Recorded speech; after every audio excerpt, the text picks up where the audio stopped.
Hey guys. I had to gasp for air. Sorry, I'm not alive until I come online. And then I'm like gasping for air because I'm like dying and being killed and I need air, but I can't get air until I am alive, and I am alive now. I'm here. Hello. Eh, let's get the music. Let's get our little chattering music. It's on shuffle, right? I turned off shuffle. I turned shuffle on. We're good now. Let me turn it a bit more. Let me get. Okay. Hmm. Down? Down. Okay. We're good now. I'm not changing anything else. Okay. Hello. It's been like a week, I think. It's been so long. I missed talking. I wanted to do like a chat, talk right stream like forever ago, but it didn't happen because my schedule changed for this week and I got very lazy because I was getting up in the morning and I wasn't getting no sleep, and I'd get home and I'm like, I'm so tired, I can't do this. I need to sleep. But I wouldn't sleep either. I'd just stare at the wall. And that's how my week went. But not today, baby. Not today. I'm alive again. Alive-ish. I'm still sleepy, but it's okay. I'll survive, I'm sure. Because we're here for a good time and a long time. A very, very long time. Saturday night, baby. It's time to get wild on Saturday. Friday night. Friday night. It's Friday night. It's Friday night. Friday night. It's time to get wild. Correction. Oh my god, I forgot something. I forgot something. I forgot something. I forgot two somethings actually. What the hell? I forgot several somethings actually. Give me like a second. Give me like a real quick second. Don't cancel. Don't cancel. No. Turn on. Turn on faster.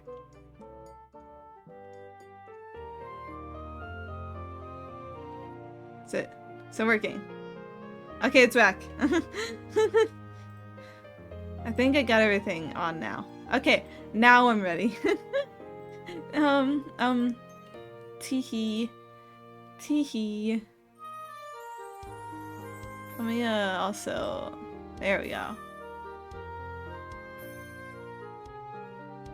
There we go. Okay, I'm good.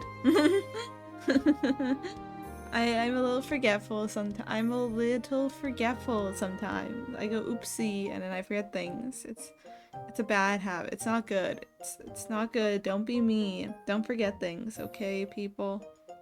Don't forget things. Okay. Where did it go? There it is. Box is returned. Okay, so I'm sure you want some life updates. And I'm gonna start by hello Yappy Bar 3. I'm gonna get some life updates. I entered a contest. I posted about it on my Twitter. Let me pin the post I made about it. It's a writing contest. Where I write book. And I post book. And if book is good enough, it wins. Very simple. Very simple stuff. I'm gonna post a link to the post I made instead of just sending. No. It's okay.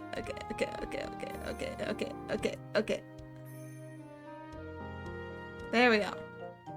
I'm gonna pin that too because it's relevant to this. It's relevant to this stream. So I'm gonna explain things. Okay. What was I gonna explain again? I was gonna explain, I entered this contest, you see. Pinned in the post, linked in the post that I pinned. And I'm writing a book for it. And I'm about like 1/3 of the way through it. I thought it was halfway through it, but I realized I calculated wrong. I'm 1/3 of the way through it. So I was gonna work on that today. I posted the first chapter today. It's like I'm putting it out there. I'm hoping that I might have a shot, you know. That's what life's all about, you know. You miss all the shots you don't take. This is a very impulsive thing, I must admit. I found out about this like a week ago. And I have been like poking at it ever since. It is being poked at. Slowly but surely. Let me actually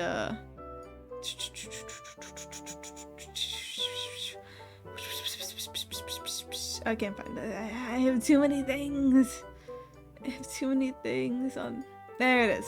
Let me move that a bit more to the side. There we go. So yeah, I have this thing I'm working on, and I'm gonna work on today, and hopefully get a couple chapters done, so I have more of a backlog. So a 10 chapter backlog. Everybody get in the way. I'm committing vehicular man-burger helper. No, the innocence. Watch it. There's so many LAs down there. He's multiplying. Kill him. Hello. But yeah, I'm hoping that if I grind away, I can get this finished on a schedule, and then maybe my dedication and my goodwill will give me a shot at winning something. Maybe I'll take a win for once in my life. It's got 12 views right now. I'm sure with hard effort, people will see the appeal of the amazing literary potential of my face sign annoying fairy companion won't stop trying to make me a heroine. I'm gonna win. I'm gonna do it. It's gonna happen. Oh, I'm gonna try so hard. And if all goes well, which I'm sure it will go well, I believe in myself and a pure heart that will make it happen. I'm hoping to do a second entry that I actually have open in the window, but I'm gonna keep it a secret for now. Maybe if I get bored, I'll work on it. But I'm focusing on this one because I've been working on that one a bit, and I want to get at least close to the halfway. This is a very long story. I try not to make them too long. I feel like 30 to 40,000 words is kind of a sweet spot for like light novel writing. That's my personal thought. That's my personal opinion. That's what I've been thinking. The overhead, like the maximum is it's like 75,000 words, which is a lot. I'm not gonna do that much, but we'll see. I mean, I'm hoping for the best here. But yeah, that is the subject of today's stream. Hence fear of deadlines. You see, that's the scary thing here. That there's a deadline. I have to meet it. I think that's the real Halloween horror we have going on tonight. That's the real scary thing. It's so scary. I don't like it. I don't like deadlines. What do you mean? I have to get it done in a certain amount of time. That's not fair. You just have to wait forever for me. And I'll be there eventually. You just have to have faith in the process. You have to have faith in me and the process, and everything will be fine. But yeah, that's that update out of the way. I don't know if I have any more updates. I'm trying to think. No. Everything's been pretty quiet otherwise. Like, I don't think there's anything happening. Oh, I don't know if it's obvious, but I've actually like changed some of the settings of my model to make myself a bit more flappable. A bit more flappy. A bit more movie. You see, I move less, but I move more. You see, I'm trying. It'd be too much, but it's okay. It's like Cocomelon. This is how I keep your attention. I have to keep wiggling. If I keep wiggling, I'll be the most attention-grabbing person in the room. That's how it works. You see, it's working, right? It's working. Oh, I'm starting to get dizzy. I'm starting to get dizzy. I was just moving my head back and forth too. I'm jingling my keys. This is how I win. This is how I enter the big leagues. I just wiggle a bunch. I'm joking. I'm joking, I promise. Just doing a little jest. A little hee. That's me! That's me when I jingle myself like I'm a key. Like, oh, da. I love wiggling. so fun. It's honestly just kind of fun just to wiggle. I have to give some credit for that. There's just something so fun about it. I can't really bounce. I don't have much of a bounce, right? Though. It's mostly a side-to-side wiggle. I remember that one thing that people talk about where you do like the thing with like your head and like a U shape. That's like you see everybody do. let me see. Nah, I think my camera lags a bit too much to do that cleanly. Because I use my phone over Wi-Fi. I actually bought like a cable that I could use to like just plug my phone directly in my PC to see if like that might speed up the lag a bit, because they just lag a little bit. It does have a bit of a lag that keeps me from doing like super smooth. like you see, I'm trying to do it right now. I'm trying so hard. I guess I'm doing it. I think I'm doing it. I think I'm doing it. I think I'm doing it. Help. I can't stop wiggling. It's a curse. What's that one thing I saw someone do? It's like, I can't really tell because I don't have my lip tracking is like it's because my camera and stuff combination means the most I could do is just flap. The title makes it sound like an isekai anime. It's funny. Unfortunately, it's more of it's an urban fantasy. There is like, it does take place in the well, not the real world, but it takes place in modern Japan. But it is trying to go for like that like long light novel title thing. Yeah, it is one of those titles. It's exactly its own purpose. I love making silly long light novel titles. I think it's fun. People make fun of them a lot, but I think they're personally honestly really funny. I like them. Bizarre, overly specific title trend. Never die, please. I love you. I say as if I like as if I actually would do that often. I don't actually name stuff very long and over specifically, but it's for this is like for like anime story inspired stories. I gotta do the long light novel title. It's part of the deal. It's the burden I must bear. I say bear as if I hate it. I love it personally. It's an awesome burden to bear. Let's see, how much? I got 10 chapters, so 9 and a little bit of 10. I just wanted to pop in, say hi before I go to bed, but good luck with writing. Good night. Thank you. Good night, Snowbeanie. Hope you sleep well. Happy Halloween! Happy Halloween! Spooky. It is a spooky time. Now it's the resting time. Time for the resters to rest. And then tomorrow, Mariah Carey defrosts. We're all preparing for her arrival as we speak. I say tomorrow. Well, technically today, but 40 minutes. 40 minutes for me. I'm excited. It's gonna be great. You know, in terms of like holidays, I've always been like, when it comes to holidays, I like with Halloween, I feel like the main appeal of it is for me was like when I was a kid, like going trick-or-treating and getting candy and stuff. And then like when I turned 12, I remember like I just was like got sick on Halloween.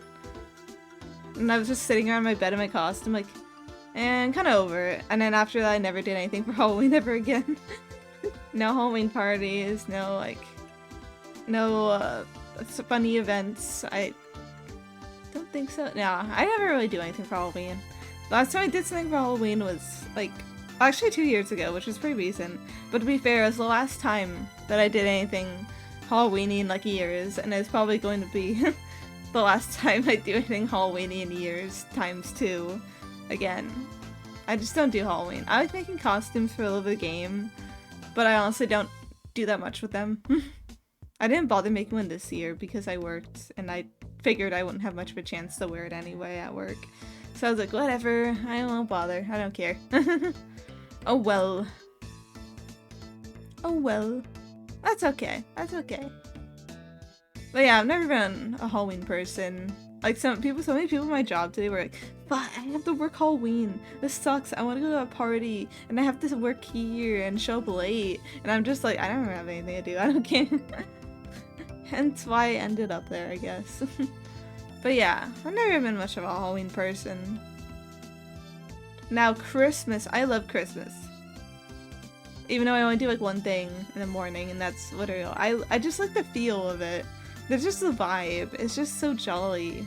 I love the jolliness. I know it's like, you could be, oh, it's just fake, commercialized jolly. It's not real jolliness. It's not undistilled, pure jolliness, milked from the sweet teats of the candy cane cows or some shit. I don't know. You get what I mean, though. I know it's commercialized the hell and back, and the whole holiday is just an excuse to get people to buy things. It's all about consumerism, except yada yada yada. But I like it. It's just a vibe. It's just a little winter vibe. It's so cozy. It's such a nice cozy time of year. I don't know. I like it. You know, shout out to my guy Thanksgiving too. Often neglected, but there's just something nice about just making an excuse to just make a big ass meal and just heat up some like stovetop stuffing and just go crazy. Get some chicken, get turkey, but chicken's better. Make some mashed potatoes, get some cranberry sauce out. Ooh, put that on your meat. Delicious. I don't know. It's just I don't know, it's just nice to indulge. Capital I, indulge. I like it. Holidays of indulgence. I also just like winter because it's an excuse to make nice warm hot food. And I love warm hot food. I love spicy food. I love anything that makes me go, "Whoa, that's hot." So yeah. Christmas and then like the fucking great the like lesser than and then greater than and then Halloween. That's how it's always been for me. But it's funny because it's like the one holiday I don't like working is Thanksgiving because I like to help at home. But I don't really mind working Christmas. In fact, I actually like doing it because I don't really do anything for most of the day. And you get paid like time and a half for working Christmas. And it's really nice. I mean, you get the same for Thanksgiving too, but Christmas, I feel like I'm missing less. Because once the day comes, it feels like it's over. Like, there's a lead up and everything, and you're just like, wow, wow, wow, Christmas is coming, yay! And then it happens, and you're just like, okay, back to business as usual. I mean, there's New Year's, but it's more like, oh god, the passage of time, and then time passes, and then it's over. And then there's a boring months of January, and then February and March, and nothing happens for like the rest of the year. And then it's over. And it's like, damn, I guess that's it. See you guys next year. I don't know. But now it's coming, but then it starts coming around again, but then like October hits and you're just like, holidays again, yay! I don't know. It's just a nice time of year. I know for a lot of people, as you get older, the holidays just don't like have that sparkle anymore. And it's like I want to hold on to that sparkle as long as possible. There's gonna be a little holiday sparkle in my heart. I'm gonna keep it warm. I'm gonna cultivate it. It's gonna be safe in there. It'll never leave. I'm not letting it leave. There's also other reasons. But I'm gonna leave it at that. I like Christmas. Very nice. I also just like decorating for Christmas. Because you got like the nutcrackers. And then you have like the little Christmas villages and stuff. It's cute. It's homey. I like it. It's always so fun. I remember like we have like these, oh they're really beaten up. I don't know if we even put them out anymore, but we had these like gingerbread houses we'd put out, me and my family, for the holidays, and it would be like, they were They used to be small enough that I could like fit in them, but obviously I'm too big. I'm too big now. I can't fit in them anymore. But I used to be able to. And one time I wanted to like plot to when I still believed in Santa Claus. I believed in him until I was 10 and I had reality shattered for me. But I wanted to hide into the house and see if I could find him. I believed until I was 10. Because it was funny story. Because I was like, wow, he knows exactly what I want. That's crazy. Oh my god. And then I would like, one year I was playing in the garage and I saw something hidden and I went to take a look and it was all the hidden Christmas presents. And I was like, what? What? And then when I ended up getting the gifts from Santa later in the month, I was like, reality was shattered for me. He's not real? You mean there isn't a guy racing across the planet delivering gifts at an impossible rate?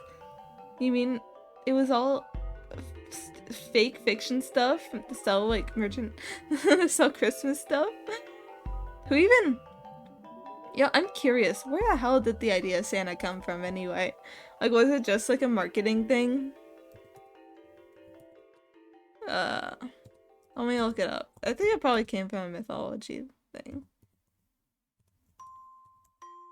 Let me see. This is important now. I have to look it up. Oh, Western Christian. But yeah, when? Oh, 4th century. 4th century St. Nicholas. Oh yeah, I forgot. It's actually St. Nicholas, another name. Patron saint of children who gave. Okay, I see. And it's Father Christmas. Okay, I see. St. Girlasta. Okay, so it came from some like Christian mythology stuff that ended up just coming to the United States and it propagated, commercialized the hell out of. Interesting. That makes sense. Yeah, it makes sense. Okay, not done. No. I understand. But yeah, big Christmas person here. I also like little cartoon Christmas specials.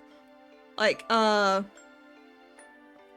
favorite as a kid was, cause, I was a little baby Dravia, 7-year-old Dravia when, the Phineas and Ferb aired on Disney Channel.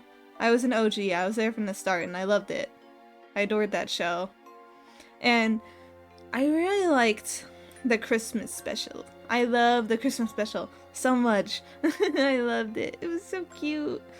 And I love those songs and it was so I could watch it forever, deadass. I remember like waking up on winter break and it started airing and I was like, this is what Christmas is all about, baby. I should do that on my days off. Just put it on and be like, this is what our holidays are all about. But yeah, I like that. I liked it. And then I think like a few years ago, I was browsing Disney Plus before we canceled it, but and I saw it was up on there. I was like, oh yay! I love this special. Let me watch it. So then I watched it, but I didn't know that apparently they cut the version on there. So instead of like being the beautiful 40+ minute version with all the fun songs and stuff, it was just like, it was like 20 minutes. It was like a normal episode length and they cut out so much and made the pacing so awkward and they cut out so many funny jokes. And I was like, what the hell? What the? This is not my Phineas and Ferb Save Christmas special. And I was so upset. And I found out apparently they accidentally uploaded a version that was edited to fit in a smaller time block. It was apparently only aired occasionally, I think. But they put that on Disney Plus and just didn't bother correcting it. I don't know if they ever got around to doing that, but at least you could find it on like cartoon sites. Different ones. Totally legal ones, but it still exists out there. This is why media preservation is important because sometimes corporations are stupid. What other Christmas specials do I like? I like the Powerpuff Girls one, like the, what's it called again? The Fight Before Christmas or something? That one's funny. I like that one. And I also like I remember I like the Foster's Home one. That one's cute too. I like that one. There's another one. Ooh, Identity. That one's a good Christmas special too. Honestly, every year I tell myself I'm just gonna binge a bunch of cartoon Christmas specials. And then I don't. Because I'm very boring. But one day, one of these years, I would love to. Maybe even this year. We'll see. I don't know. I just like the vibe. Now I think about it, it feels like less cartoons these days do holiday special episodes. Maybe it's because I don't watch cartoons these days. But still, I'm thinking back, and I can't recall many new cartoons that aren't like very long-running series that have like holiday specials anymore. Maybe it's, I don't know. I guess it's also because a lot of stuff just ends up on streaming these days. And also just with like a lot of long-running shows being the ones to last, they just aren't gonna do the same thing over and over again. Wait, speaking of Christmas specials, I can't believe I forgot the SpongeBob one. That one's a classic. That one's a good Christmas special. Did I also mention, speaking of Christmas stuff, there is this, movie that I used to watch a lot as a kid, because we had the DVD for it. Especially on the holidays, because it was a Christmas movie. Christmas, yeah. It's Halloween and I'm fucking talking about Christmas non-stop. I don't give a gaff about that holiday. We're in Christmas mode now. So anyway, Christmas. So anyways, movie. There's this movie we had on DVD called Santa Buddies, I think. It's like like the Air Bud dog, the doggy, the movies. And they made a bunch of movies. They're supposed to be like his like puppies doing shit. And they called it like they had Space Buddies, Super Buddies, all that shit. And the only one I've watched repeatedly to this day is the Santa Buddies. And it's where they meet this dog called, I think it's like the son to Santa Paws, who is the dog of Santa Claus. And the Santa Paws son doesn't care about Christmas. So he runs away as the Christmas magic is dying, so no Christmas might happen this year. And he ends up meeting like the buddies, and they teach him normal dog life and shit. But then like because the little puppy is like unable to go home, the Christmas magic starts dying more rapidly.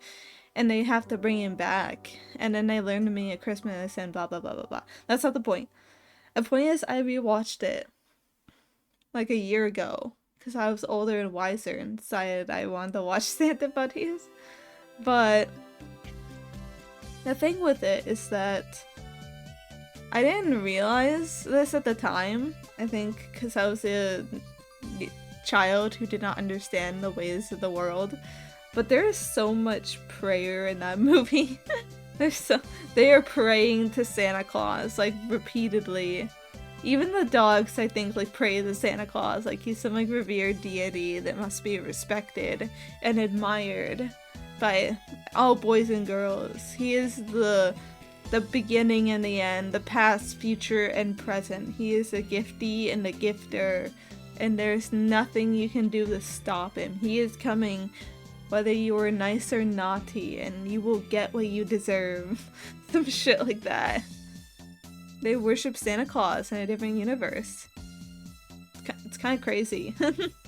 But yeah, I watched that movie like, God, was there this much praying when I watched it as a kid? Were they always this locked into like making room for Santa Claus when I was a kid? How does that influence me at all? is the question here. I don't know. It's so weird to look back on. So many things that maybe I did not need to revisit after all, actually. But yeah, I was thinking about that, and I had to talk about it. Chris, I don't think I really like. I like the little like animated shorts about the elves, so I can super spy gear. I like those Christmas things. I wonder if there's like a tier list for like Christmas specials, and maybe I'll watch them all and give my opinion live. That would be funny. That would be kind of funny. That would be fun. I know what I must do now. Watch out, world. When the holidays come, I will be rising rapidly to the occasion. But, yeah. Yeah. Christmas. I promise, Halloween, I love you and all the discount candy you bring to the world. I feel so bad for my manager though.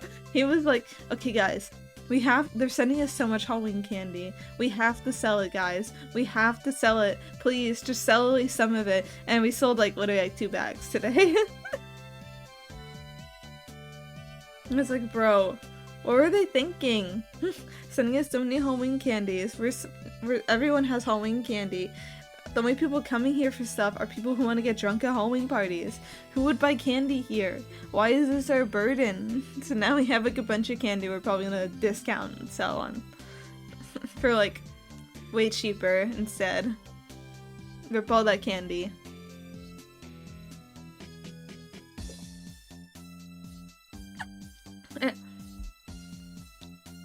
Nice, I have my ginger beer. I'm a freak who likes to drink ginger beer by itself because I love the ginger taste. I just took it home from work because nobody can stop me.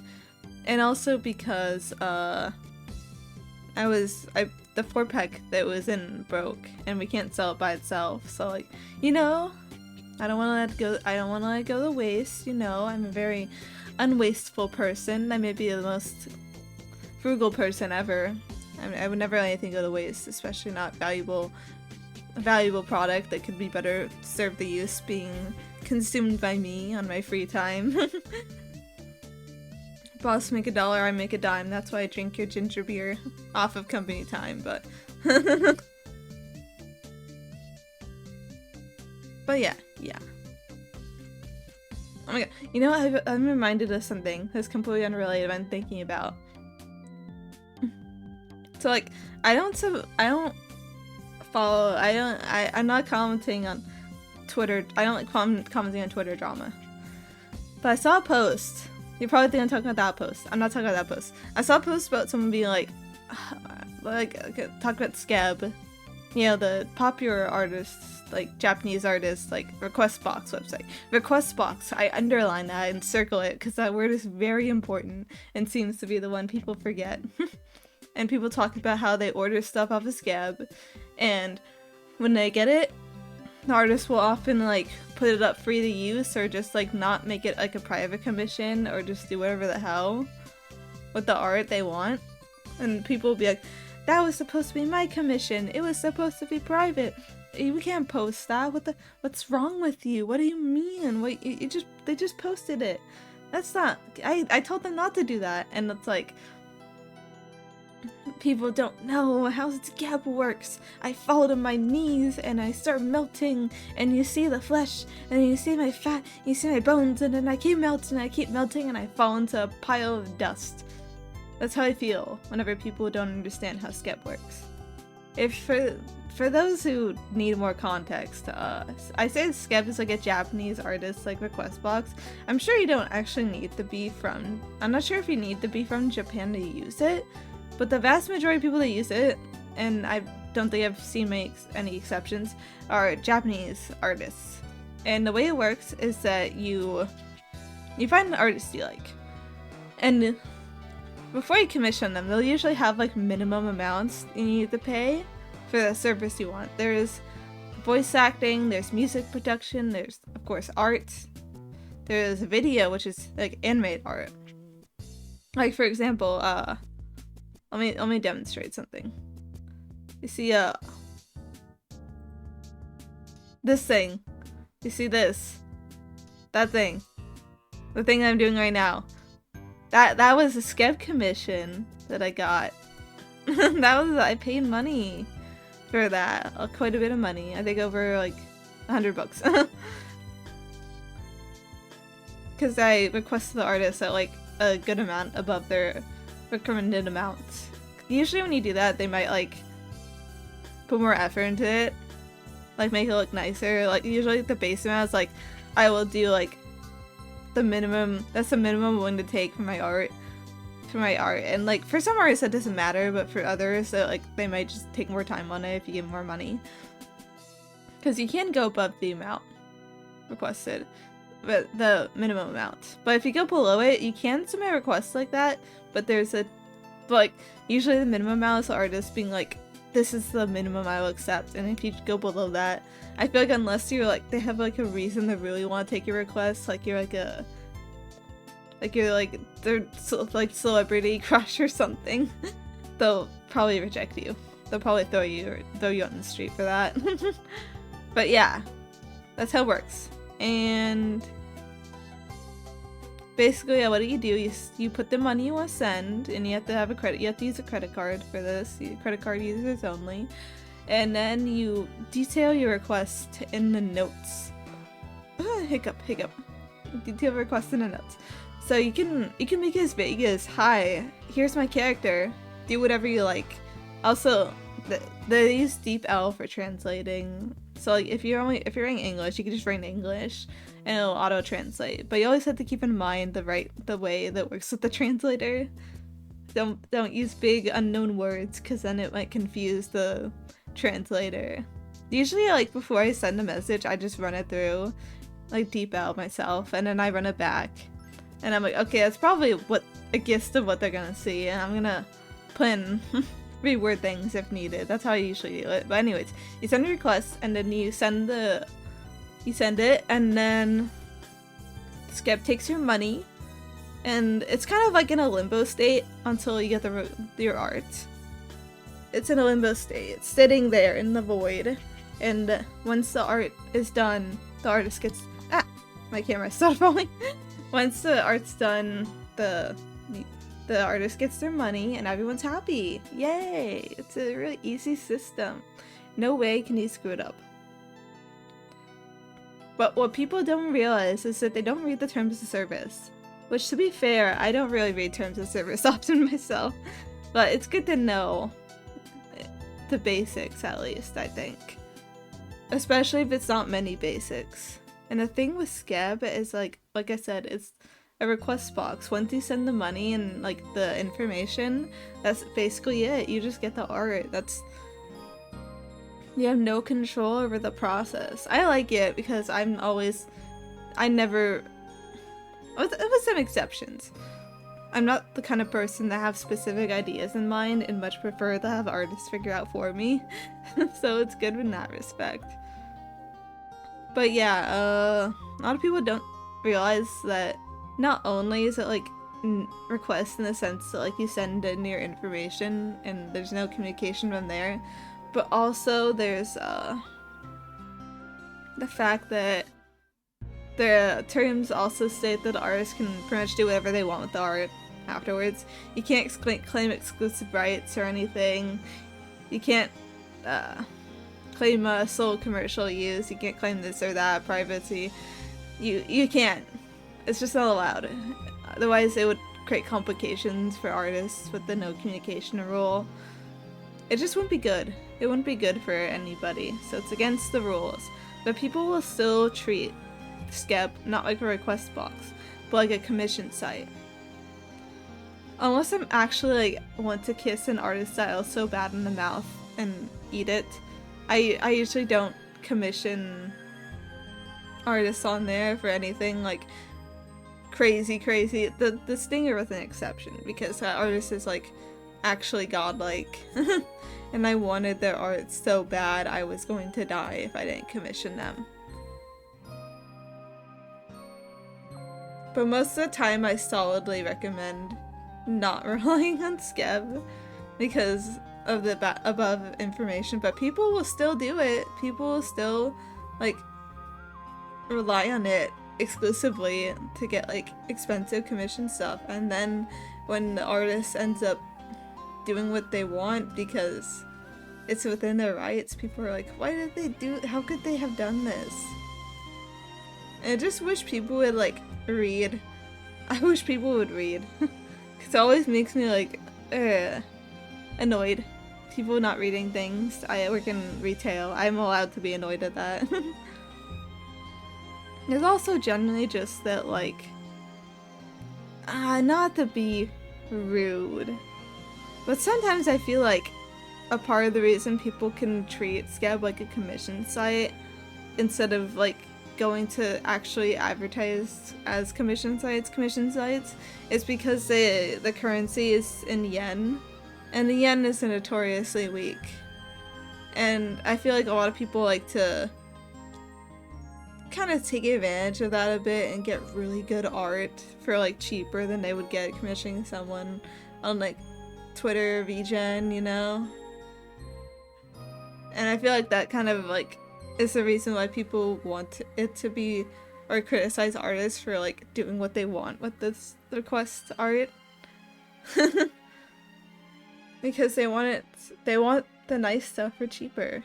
And it's like, I understand, but also at some point you have to just read and understand the risk you're taking. Like if I wanted, like, I've thought about commissioning a custom BGM off of Skeb sometimes because I think that'd be fun for like opening, especially because I have something commissioned that may or may not be a new starting stream screen and new BRB screen. That may be in the pipeline, but don't worry about it.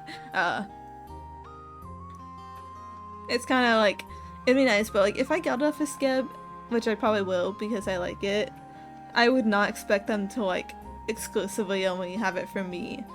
Like that one art, I think I saw like a thing ages back where a Skeb artist put their music up, a bunch of their music up for the use on their website for like traction, and they included a BGM like someone commissioned, and they got upset because they thought it would be their exclusive thing. And it's like, I understand, but also that's against TOS. They could reuse art for whatever that they want. Like the artists I've commissioned can reuse all the stuff I've commissioned from them for whatever hell they want. Actually, I haven't used Skeb in like forever. I should browse it again, but I always browse it when I don't have like the money to like spend on that stuff, so I bookmark artists and I forget about it. Also, like, I'm always really picky about it because I'm always picky, like, there are certain characters with like, don't gaff, go ahead, go run wild, and then there's other characters that like I have certain details I want to keep like in the picture, and I don't want to like get lost in translation or to have an artist forget stuff, which could happen. Like, once again, skips the request box, and you're not like, no one's gonna be on your side if you want like a bunch of details changed. Unfortunately, that's the rule of the road on Skeb. Ah, my camera keeps slipping. Okay, I think it's done. I think it's over its drama era. No, it's not. It's not over its drama era. I guess I don't move backwards anymore. I can move side to side still, but not backwards. Side to side, I'm done with that life. But yeah, no exclusive use on Skeb. But if I did commission a BGM, I don't know what I'd pick. I feel like I'd pick something like kind of in like chill, but like in a kind of like a little beats way. What kind of music is Dravia? I'm just thinking music I like, which is a little beatsy pop stuff. Little beatsy pop stuff. I don't know. I'll see. But maybe you should have like a little sparkle to it, like a little I don't know, like a sparkling stars, you know, the vision. The vision. I should not be thinking about this. It's starting to tempt me a bit. After stream, I'm immediately on Skip again. I'm back in the mines. I'm always hesitant about commissioning Draviar and Skib though, because like I said, I'm picky about details. But the detail I can get very picky about is skin color. And I've gotten a few commissions. Luckily not a lot, because I am very careful about who I commission. Of art of characters and me, or me and mine being not the right tone. Looking like they just stepped out of like a alien chamber kind of tone. But it's like, at that point, it's just kind of like up to me to vet. Like, I don't know. I always just check the request, like, have you drawn characters in the skin tone before? And like, most of the time it works out and it comes out fine. But there's this one time where I saw like someone who'd had really like good warm skin tones on their like each of all their request art. And they're like, oh hell yeah. Alright, here's my character. And then they sent me like the finished art and she was like ash gray. I still use the art as a PFP. I still liked it. But it was kind of funny. I was like, oh, you know what? We all have our bad days. But yeah. It's generally what I do on any platform though. I always, unless I really like the art and I want to give them, artist, I want to give them a chance, I usually like vet their samples, and if I don't think they can do it, then I just go somewhere else. That's simply what I do. The commissioner, that's me. I've actually used a lot. I've been commissioning for years. I'm basically an expert on it. I'm not afraid. I'm not a little scaredy cat. I can only DM. I love DMing people out of the blue who like don't say whether commissions are open or not and be like, are you willing to take commissions? Because sometimes they actually are down for it.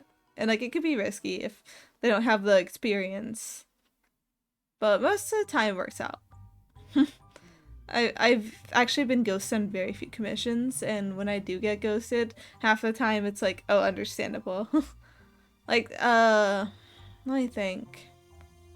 There's this one, like very, very start, I got an animated icon for like very cheap on DeviantArt, and I never got it, but it was very cheap, so I didn't care. Another example was also on DeviantArt. This artist, what is her name again?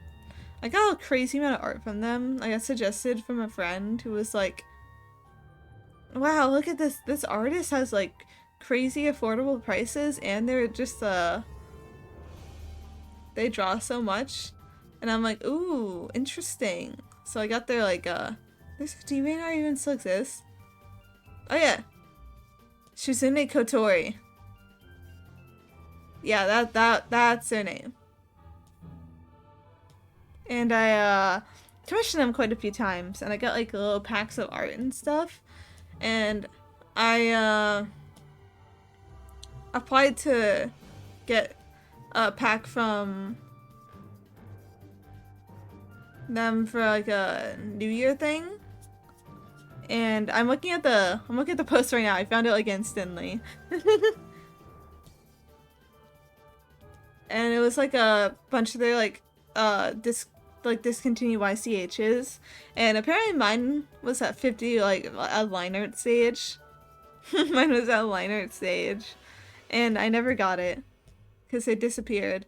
And all the comments are like, hey, like sending them like comments on Discord and shit, and they never came back to life. I wonder how to Google their name. Is there like a artist beware or something? I feel like there's no point anymore considering it seems like artists died. Actually, I think they were like on Instagram and stuff, and people tried messaging. People commissioned them, tried messaging them on there, but they just didn't exist anymore. Let me see. Oh, PSA. I found one on Toy House instantly.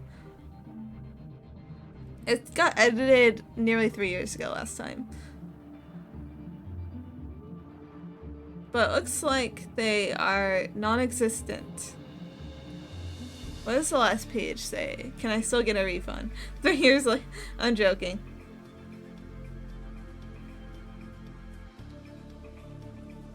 Yeah, they're gone. No, we got their refunds. It was dirt cheap though, so I don't care. I don't know. It's just one of those things I don't gaff about. I did get a refund recently for something I thought I'd never get a refund for, which is funny. It was for like I ordered a zine back when I was still in the Genshin of Yelan, and it ran into such production snags. And the last I heard, I thought they were gonna send them out still. I was like, sure, I guess. I don't really care about Genshin at all, or this character anymore. But sure, I guess if you want to, I'll take it. But then they emailed me and like, hi, we're giving out refunds. Can I have like your PayPal? And I was like, refund. And I got my money back for it, which I preferred at this point anyway, because interest change.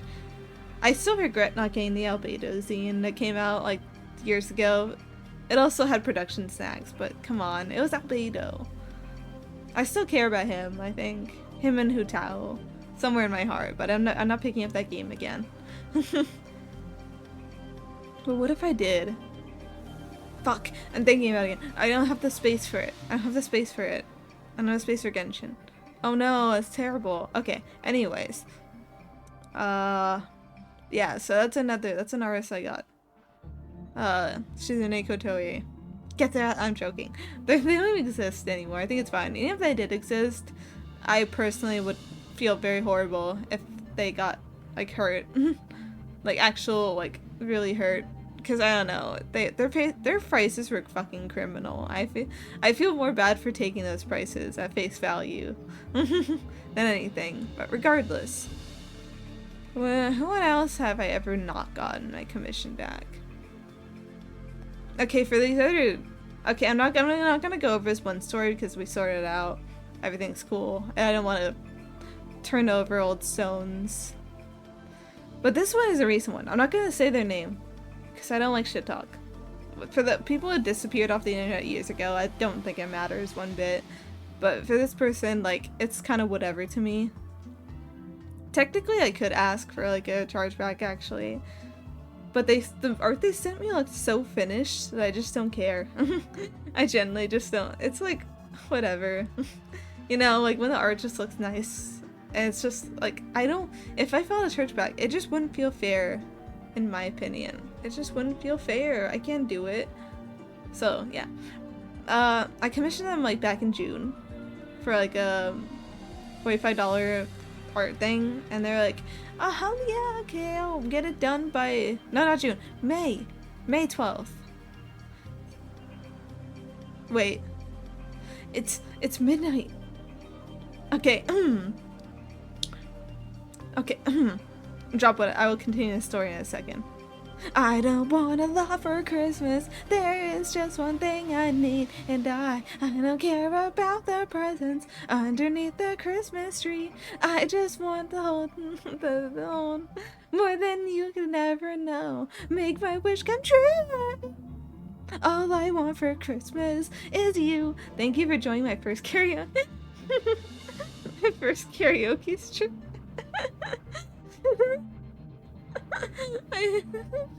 Help me. I'm never singing ever again. That's the best you're gonna get from my tone deaf self. That's the best. I need to fix my camera. It fell over again. That's the best you're ever gonna get. Anyways. It's Christmas time now, so no more Halloween talk. We're not allowed to mention Halloween or even breathe about Halloween or even like talk about Halloween. It's over. It's done now. So anyways, this person, I've had to consistently ask them for updates. And each time they like barely, the only update I've ever gotten is kind of a looks mostly finished piece. I generally don't know if it's what they intended to. Like honestly, I could take it and I'd be like, okay, I got my money's worth. It's really nice. And then that's the last update they ever sent me, and despite being relatively like present online, they still don't respond to my DMs. So yeah. I don't think I'll ever, like, it's whatever to me. I'm a very chill guy.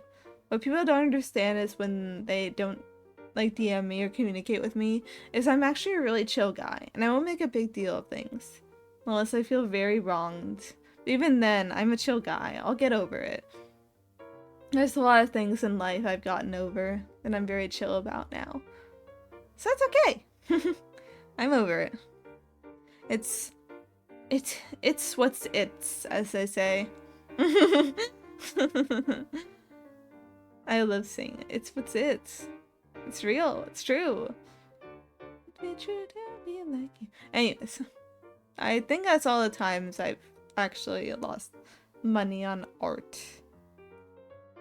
I think. Yeah, I think. But yeah, most of the time I commission people and it goes pretty well. I'm like the commissioner. I've used a lot. I've commissioned people on Twitter, Discord. I use artists and clients a lot. I've used, what's it called again? Scripts. There was like a script something that I commissioned a couple of times, but I haven't used it in forever, and I probably never use it again. I usually just use VGen these days. It's just convenient and easier to stick to one place.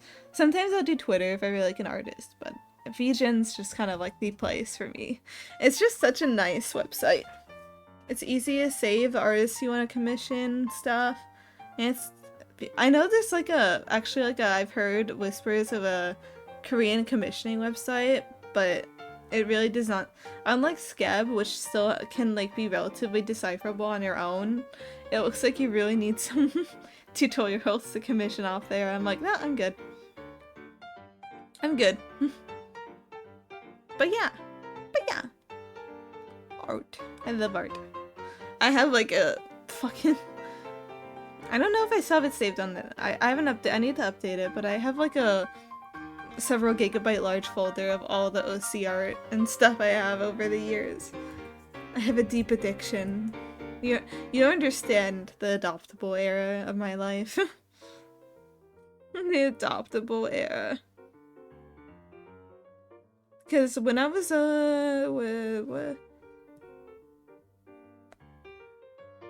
when I was, how old was I?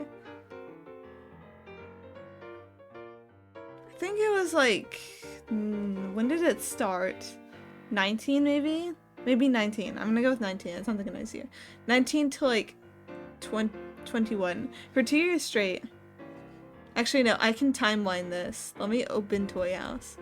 I'm gonna sort from newest to newest. I'm gonna figure out when it peters off. Yeah, like 2 years ago-ish. Oh no, that one was gone like a... Yeah, definitely like 2 years ago. I was getting like a crazy amount of adopts. I got really into it. I wasn't getting like expensive ones, so but I was getting like a bunch of little cheap ones, and I would get like designs just to feel something. It was kind of bad, but it wasn't like I blew thousands on it. It wasn't that bad.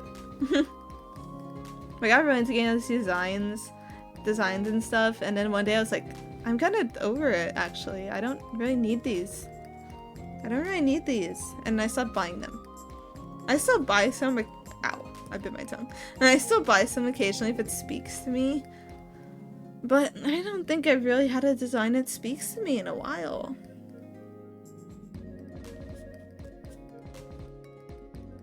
Oh fuck. Wait, am I not watching them? Never mind, I see artists I like has posted adopts, but they're all closed. They're so cute. Ah, what the hell? How did I miss this? That's not fair. Life isn't fair. I wish this artist would get off of DeviantArt already. Anyways, I was talking about I was really into adopts, and I got a bunch of them, and now they're just most of them just collect dust. Occasionally I pick them out of a bin and do stuff with them, but for the most part they just collect dust these days. I gotta be real with you. For me, character designs are like trading cards. Or like little figurines. Like I know a lot of people, like especially like younger people, are just like, adopts should be treated with love. If you're not using them, then why are you holding on to them? You're just a hoarder. never mind the fact that these are digital PNGs, and it's not like I'm like loading them into my house. And my room is covered with adoptables. The floor, I can't even see it anymore. I have an addiction, and I need to stop. Printing out my fucking JPEGs and throwing them on the floor just to feel something. But yeah, for me they're like little collectibles. I don't see them as something I need to use, whatever that means. I don't see them as something I don't need to draw or write for them. They could just be like, I could just be like, that's a cute design, I want it, and I could just look at it sometimes and smile. Like, yeah. And that's enough for me. I think that's part of the reason like I got really into it. Also, I think the thing that got me out of it was just DeviantArt kind of falling off with all the AI stuff. Like, it kept on pushing AI to my feed, and no matter how many times I tried to bring it back to showing me new adoptables, it just wouldn't have it. So I was like, okay, I guess I quit DeviantArt then. And now I don't check DeviantArt anymore. And most of the artists, minus one that I'm very sad never made the move, are on other platforms these days. So it's kind of like, I don't really need to check. I'm good. I'm just vibing. I'm just the viber. But yeah. I know VGen has like an adopt market, and sometimes I stare, but I haven't really dug through it myself. I guess the main thing that stops me from getting adopts these days is that I no longer really want to collect I no longer really want to collect them like trading cards anymore. I feel like I'm satisfied in the trading card. I have enough little trading card guys that I don't feel like I need to anymore. But it's like, it's kind of like I'm just spending money on other stuff too. That my heart has no room in it for adoptables anymore. But you know what? Maybe one day I'll get really back into it, and then you'll all be sorry for me. Now my wallet's overtaken by 100-line merchandise. It's pained. It's weighed down. It's suffering, and I can't free it. It's been an hour and I haven't done any writing. Oh my god. I was gonna be like, okay, let's write up this yap and start writing. But actually I have more to yap about. Shut up, everybody. I have more to say. This is a smile of someone who has so much to talk about. I missed the yapping stream. I missed my writing yap corner. I'm not sure if anybody else did, but I missed it, and that's all that matters. Right, gang? So anyways, what was I gonna talk about? Talking about my adopt addiction. I talked about what I'm spending money on. Oh, now I'm spending more money on VTubing these days. I'm always getting new assets. I had an idea actually. I probably won't commission this for a while because I already commissioned the artist for something, and I kind of want to see. I kind of want to see the results of that before I beg for more from them. But I think I like their example, so we'll see. But I want to get like a you know, the VTuber room thing, you know, for my writing talks, and maybe my talks just normal talking. Maybe I'll just do chatting streams, and once there's people here, once there's more people, and I feel more confident about yapping to a wall. Oh, get like a little room, and thinking that could just be like the thing I use from then on, instead of the overlays. And I was thinking of actually getting rid of the gaming overlay, because I think it's like, I kind of want to change it up. But I had an idea. Like, what if I had the room, and I had like a TV screen that showed like a tiny compressed thumbnail. It's actually like the game screen. And then when I click over, it like zooms in on the TV. With no, like, and I show up in the corner. Like, wouldn't that be nice? I want to do that.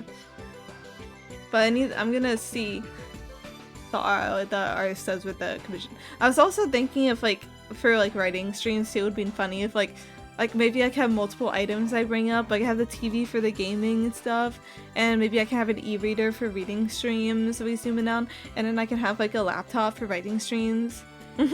That means you could actually read my writing in better quality. I don't know, maybe I could keep it tiny. I don't know, that's kind of scary actually. Never mind. I didn't say anything.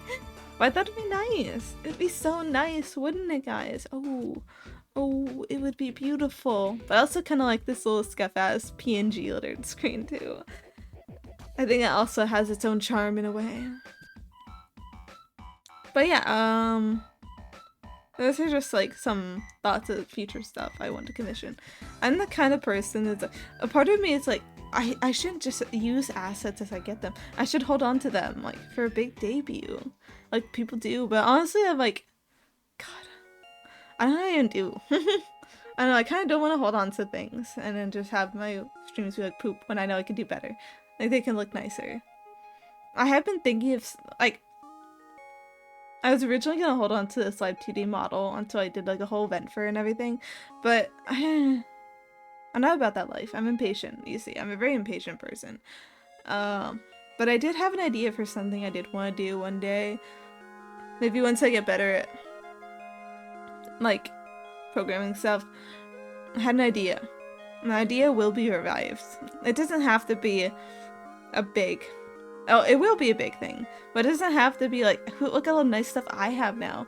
It could be like, maybe a nice stuff I'm getting you guys. I don't know. I'll think about it. Originally, it's something I wanted to do by the end of the year, but I didn't lock in hard enough. What did I even do this year? Points an arrow, draws an arrow on the wall and points at me. What do they even do? I write. That's what I do. That's fine, right? That's enough. But yeah, yeah. Let's see. I'm learning more JavaScript. I actually have made games in JavaScript, as I realized recently. Oh, that's JavaScript. Oh, I've been doing it this whole time. I had that realization. But I want to make better stuff in JavaScript. And you all see my power in like 4 or 6 business months. Oh my god, my vision's figured out. No, we have to write still. We have to write. We're not tired yet. We're still at the write. Okay. I have one more thing I want to yap about actually, because I remembered it while talking about top stuff. But there's a convention that I want to go to. For it took 507. Hello, people are here all of a sudden. Hello, hi, welcome raiders. Okay, typing up. I am Dravia. I'm the writer VTuber who is so locked in. Like always, I'm so locked in right now. Don't even worry about it. I'm the most locked in person in the world. And I like talking about my OCs and putting my OCs as silly little PNGs on my screen. And also writing stories about my OCs. Get the words down, don't let's distract the vision. I think the vision's already, I think I lost it at Walgreens. It's already gone. There's no key that will unlock it. That's true. That's true. My Halloween was pretty... I was at work. That's the answer. It was pretty good though. I saw a lot of costumes. Lots of really fun costumes. I saw someone dressed as Miss Frizzle and another person dressed as like Fiona and someone else the donkey. So they're all the good costumes this year from the customers. They get A+ for that. I forgot to get candy. Get candy now. It's never too late. It's Halloween. Everything's still open, right? Oh, you did a maid outfit today. Ooh, that's nice. I approve of the maid. I like maid outfits. I very much approve of that. I unfortunately did not get a costume together this year because I was like, I'm gonna be at work anyway. What's the point? This is my costume actually. This is my costume that I'm operating on the screen. I always liked working on Halloween, but ever since my second born took that as her birthday, no working on that day. Aww. Halloween birthday is really cool actually. That might be the coolest birthday ever, honestly. Because Halloween isn't like, you can have like a Halloween birthday party every year for the rest of your life. It might get old though. Yeah, I saw a lot of nice costumes and a lot of nice drunk people. A lot of people going to parties who are in a very big hurry. And it's like, maybe you should have bought this yesterday. Oh well, that's how it is. The planning, it always comes at the last second. But yeah, nice to have you all here. Thank you for visiting little me and my little yapping chamber. My little words yapping torture chamber. Yep, strangers give you candy. You can always have a costume party no matter how old you get. Don't forget, kids, it's a costume party. We know, Grandma. Yeah, exactly. Yummy candy. Yummy, yummy, yummy, yummy. I gotta go to the store tomorrow and get a more discount. I gotta get the discount candy. Every year, I'm always like, ooh, I'm gonna get some cheap candy, and then I forget, and then it's already all gone because everybody else got it before I did. But this year I won't forget. Where I work probably will have discount candy. I will steal it from the customers and put it into my mouth instead. And they will have to see me eating it. Sonnerkeiser1, thank you for the follow! Thank you for joining our little Star Sky here. I don't really have a name for him. How flow the words tonight. I think there's a dam, honestly. There's never no words flowing. It's been a week and already I have so much to yap about. But I was gonna work on my short little light novel thing tonight for a little contest. Context isn't pinned. Because I wanted to update it 3 times a week. And I had 10 chapters, so I officially have 3 weeks until I hit the end of my backlog. So I gotta get cracking early. I can't fall behind.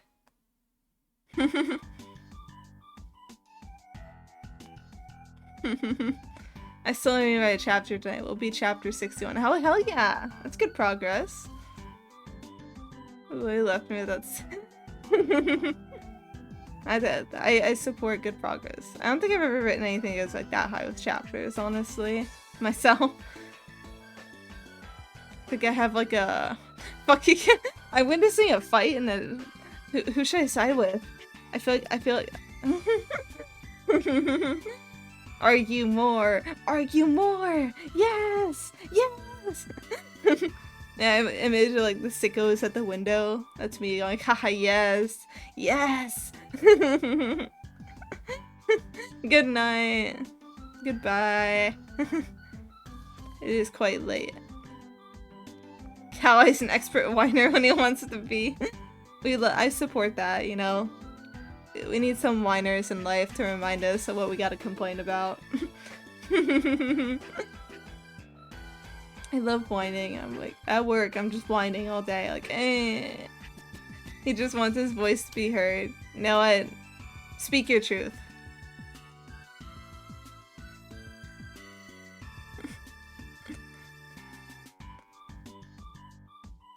I should not head patas. Head pads. Auto mod flagged that because it saw get head and it was like, sex! Sex! Pappy. I guess that's something you get pat too.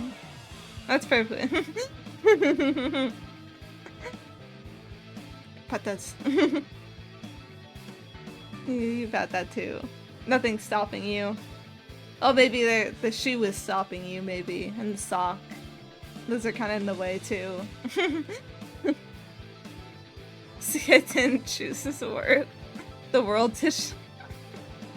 You guys are so funny. I like it. I like the vibe here tonight. In your honor, I will walk in. In the honor of my wonderful visitors. Let's see what.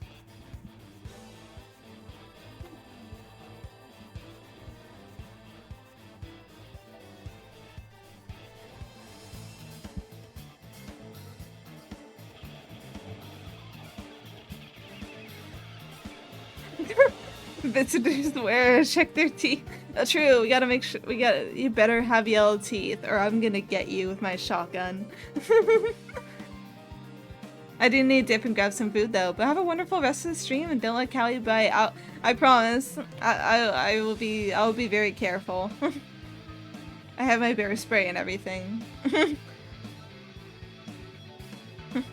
Yeah, I did get the reference. I love that game. I played it with a friend. I think like a couple weeks ago. It was very good. We got like the ending. We got one ending, and it took us 5 hours to get there. It's about the journey, not the destination, you know? Even if we totally fucked up the destination.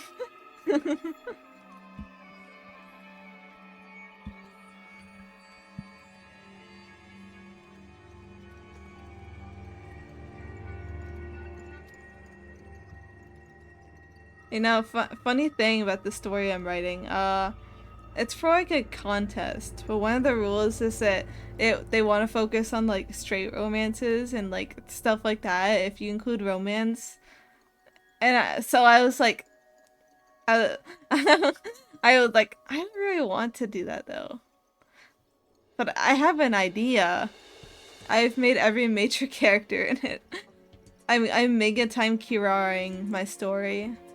Where I make every major character a woman and give them like vague give them like vague like are they gay for each other? I don't know. And that's I never confirm or deny. But I can confirm on the low key they are kind of gay for each other. But collectively. So it all balances out. Yeah, lesbian fish. I love that. I support lesbians, I support fish, I double support lesbian fish. Yeah, I just find it deeply amusing, like, shows where it's just every character, like, the men are just, like, hidden behind a bush, and it's like, every major character is a woman, and it's just like, you look up what the manga came from, and then they're all, like, from the same magazine. The same Yuri bait magazine. I am kind of Yuri baiting, but it's okay because there's actually it's Yuri for those with the eyes to see. And this is how they can't stop me. Teehee. And after I totally win, I'll make them actually gay. And they can't stop me. True. I always get my way one way or another. This is all part of my machinations, my secret evil plans, my terrifying prowess.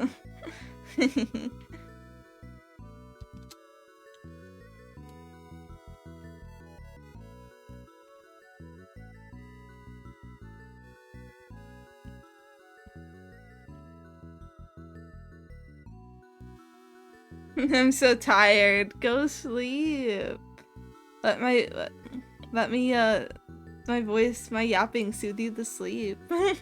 It is forgetting it. The sleep is not taking me tonight. Understandable. I'm also one of those people that has trouble settling down for the night. I'm always like, my brain always switches to like another thing, and then I'm like constantly going between projects, crazed animal style. And then it's 5 a.m. and I realize that I'm not going to get good sleep. I'm a pro at soothing people to sleep. Kidding, I'm still practicing. No. You say you're a pro, and then people will believe you, even if you're not actually a pro. They'll be like, oh damn, I guess this person must be a pro since they're saying it. Who am I to doubt you? And then that's how you win. You convince the people. And then you just work your way to actually being pro, and then they'll have to believe you. You have to prove it, but also like not that hard to prove it. Not to pretend like you're proving it. Like me. I say I'm so pro at it, and like am I? Who knows? I mean, I have a lot of people who are like. Who just idle, so maybe I am good at soothing people asleep. Maybe they're all just listening and falling asleep. I also don't know. Okay, I'm a professional as one 2 to 3 weeks of experience in a voice like honey. I also don't know how long it's been. Yeah, that's the spirit. That's the spirit. You got this. You're working your way up there. Soon you'll be the top of the list of top 10 people on the internet with the soothing voice, and it'll be a list on what Mojo Jojo. Watch Mojo. Not Mojo Jojo. Watch Mojo. It'll be a list, and you'll see yourself on first place. And you're like, me? And they'll be like, you. Yes, you. Does Watch Mojo even exist anymore? I'll be that one dude with the freckles, Morgan Freeman. I like how you just type one dude with the freckles, and it's like you like Morgan Freeman in full caps. Like, oh, I remember his name. I remember his name. It does have quite a soothing voice. People born with like the narrator voice are crazy. They're on some show that it's like it has to be like a natural thing, I think. Like you're just like, imagine just picking up your kid from like middle school and they're just speaking to you and it's just a narrator voice and you're just like, what is this thing that lives with me? How are you a real person? Go become a voice actor right now. I know it's about that people don't actually speak like that, but it's kind of funny to imagine just someone just popping into existence with like who's just really good describing things in like a very calm and soothing voice. Like there's something so beautiful about that. My voice has defaulted to vocal fry. I'm pretty sure I probably have vocal fry, but I don't really. I don't worry about it. I know a lot of people are like, I know that are like, oh my god, I have such noticeable vocal fry. It's the worst thing to listen to. I can't stand it, and I'm just like, I can't hear it. Am I just not capable of such a thing? Am I just do I just not understand? I don't know, voices are funny little things. Voices are silly little things. I used to think I had like a fairly like kind of like a deepish voice until I actually listened to recording myself and I was like, oh, I do not sound like I have it. I do not sound the way I think I sound. Because you know, the way you hear your voice is like deeper. It's deeper than it actually is. And when you hear it, it just sounds a little like geekier and higher pitched and you're just like, what the hell? Who let me sound like that? But I have had friends that like I VC with them and they'll be like, oh, I like your voice, and I'll be like, I guess this means I must at least have an okay voice. It appeals to somebody, and you know, that's beautiful to me. It's beautiful. Voices. Now the real thing I need to work on. I don't need to work on anything actually. No, sometimes the real thing I need to work on. Sometimes I'm so envious of people who can like do tone and pitch and stuff and like sing and like do like fun shit with their voices. Oh, I've been called corpse wife. I'm like, whose corpse am I married to? I still like that one YouTuber that like was really popular for like having a deep voice because of like medical issues, and he like left the internet because reasons. So when you have a really deep voice, that's awesome. I think a deep voice is just awesome. Sometimes I wish I had a deep voice, but I like my voice. I don't hate it or anything. I don't like, I'm so self-hating. I'm falling apart with loathing. Oh, I am disconcerted with my sense of self. Everything is spiraling. No, I'm okay with my voice. I like it. But I do envy. I have friends of mine who could just like control their tone and sing so well. I'm like, damn. But I also don't really have interest in that kind of stuff, so that's okay. I don't think my voice is deep.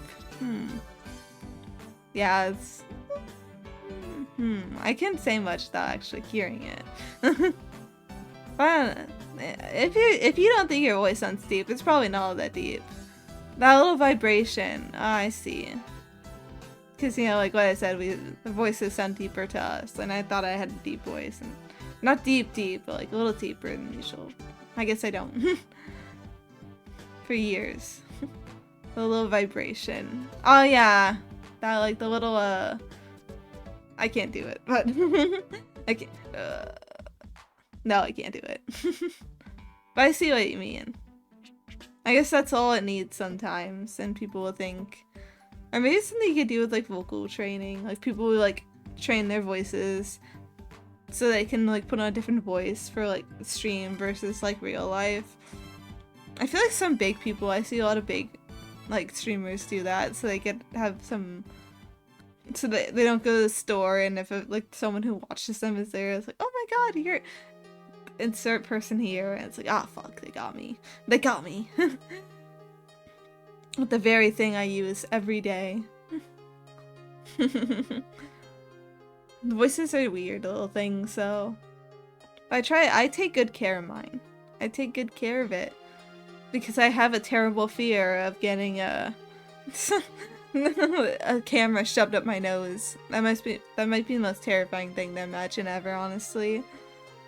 I don't think I could handle it. The fact they don't even... I didn't main skin screaming. Screaming.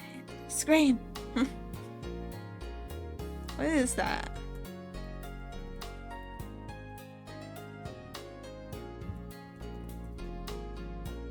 Opening Google. Oh, I see what you mean now. Oh, it didn't sound good. Oh, the band? Yeah. Yeah, I see. Google has enlightened me. Alright, more DuckDuckGo. I don't really use Google anymore. DuckDuckGo has enlightened me. I still scream when I'm very scared. It's a little... I can do on command, but I don't want to because I would draw concern from people. I think if I did IRL, if I screamed, just, and also you probably wouldn't be able to hear it because I think my mic would cut it off. My mic would cut it off. But I can, and it's a threat when I say that. I can scream.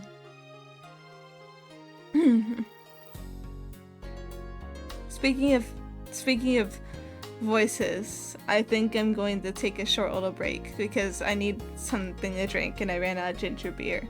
But I'll be back in a couple minutes, so don't worry. Sorry.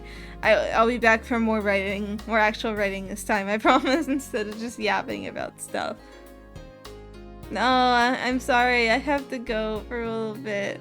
I need sustenance. I'll be back in a couple minutes, I promise. I pinky promise. I promise so hard. Thank you. I'm finally free to ascend to the next plane of existence. I mean, to come back in a few minutes. Ah!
I'm back, and you'll never believe what I brought back. See, I brought back the plate of spaghetti you asked for. It's right there under the chat. You could just reach down and grab it. Let me help you. There you go. Now you can touch it. It's nice and warm. It's tomato sauce. It has meatballs. It's quite scrumptious, if I do say so myself. I worked very hard on it in like the 2 or 3 minutes I was gone. Yummy, yummy, yummy. Nim, nim, nim, nim. Nom, nom, nom, nom. Let's eat it. Let's eat it. And rejoice in how generous I am. But yeah. Anyways. I'm back. And this time I'm gonna lock in. I have so much more I want to talk about though. Okay. I'm gonna make progress on this chapter, and then I will talk about the thing that I remembered like an hour ago, and I have to yap about it. I've decided.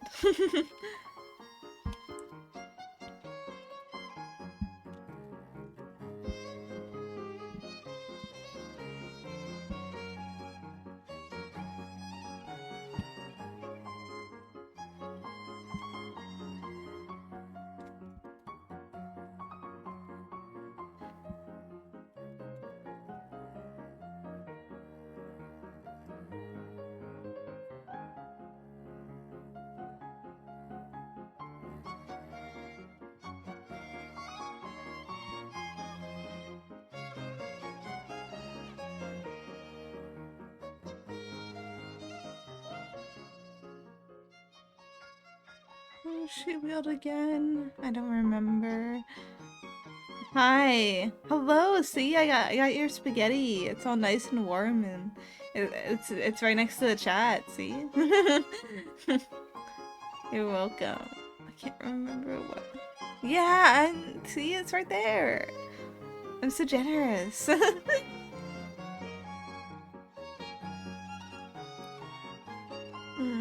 Baton, that's a like little, yeah.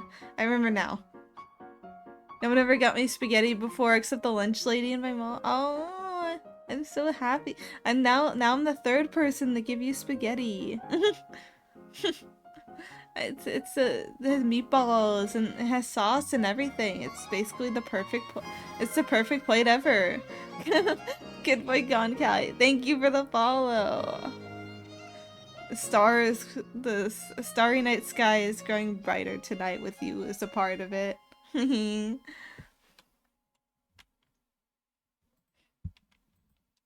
fall for the spaghetti. I'm glad the bribery worked. I mean, what? I didn't say anything.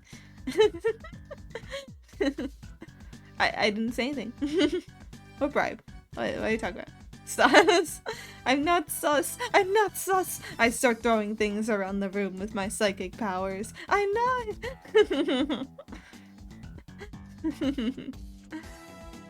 I'm the most unsuspicious little guy you'll ever meet. I'm so trustworthy. See? Look into my eyes. You see nothing but my non-existent eyes. You see? So trustworthy.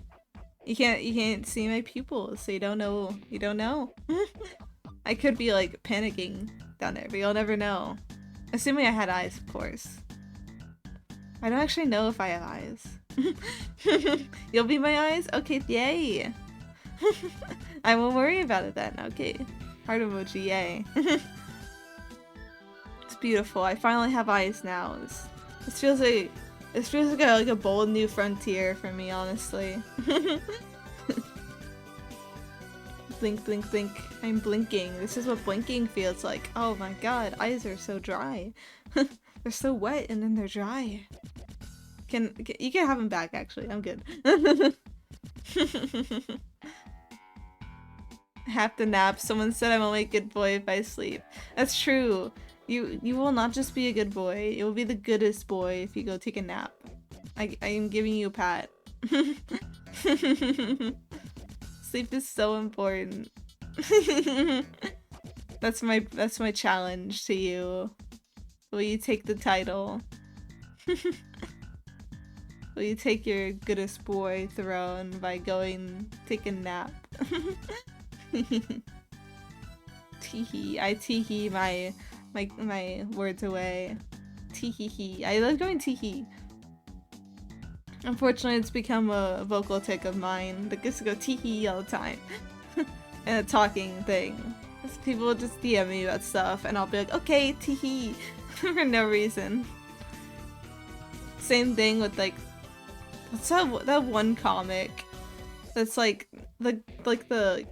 it's like a not even a 4 coma, 2 coma. The guy like going, oh, I'm feeling the power, sensei, what is this? And then this, like, the sensei is watching like, I don't know, it's scary.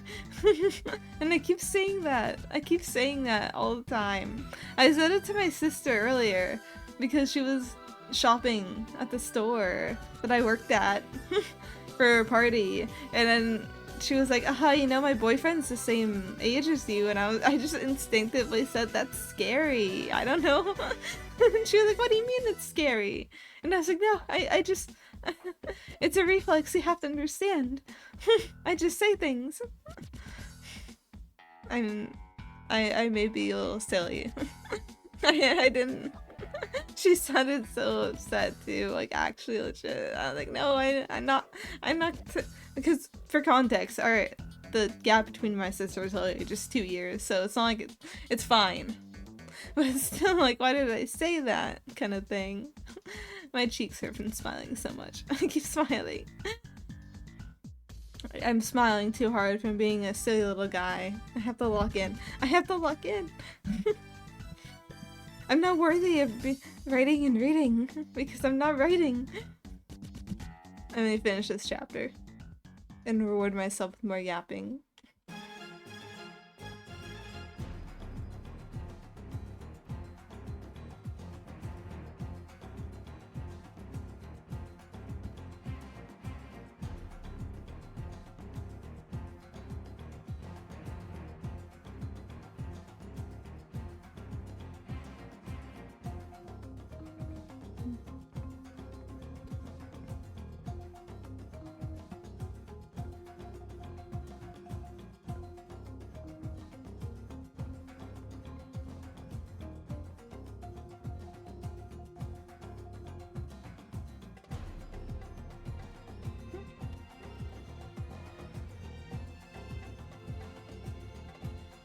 Yeah, more. I'm trying to sleep here.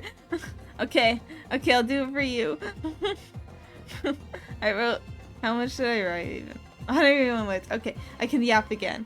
There's something I wanted to mention earlier.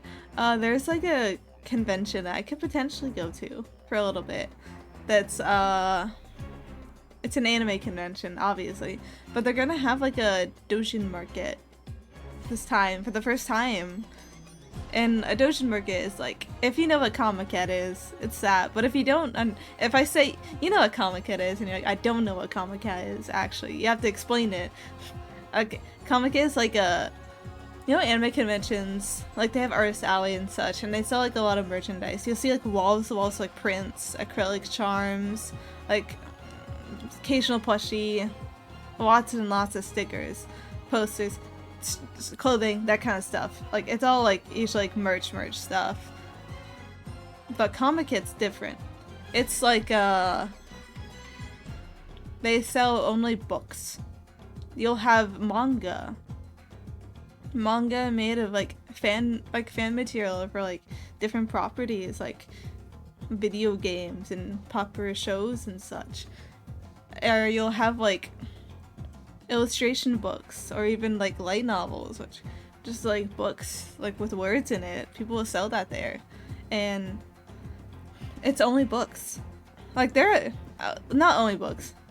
There are like some big corpo tables there now since it's such a big event these days, and they'll sell merchandise.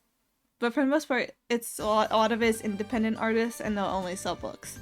It's not like independent artists and they sell merch, because you know at Artist Alleys you barely ever see books.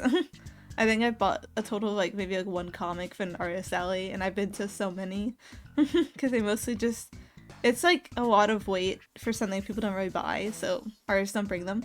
But convention wants to hold a doujin market like Comiket, which means they have restrictions on what you can sell, which is basically just books. And if you sell merch, it has to be for like preferably your own like property. So like if you have OCs and you're selling like an OC thing, you can make like maybe like a charm to give away with the book. But that's it. You can't sell the merch, but like you can't just like sell merch. Because then it would just become Artist Alley 2.0. And the tables are $20 for like 6 to 7 hours of tabling. And they swap out once a day. And then they have like a, yeah, swap out once a day, and they have like different people on each day. And the idea is like to have as many people as possible and have it like a Comiket market kind of thing. And I think that sounds very cool. And like I was like, I could apply, because I can.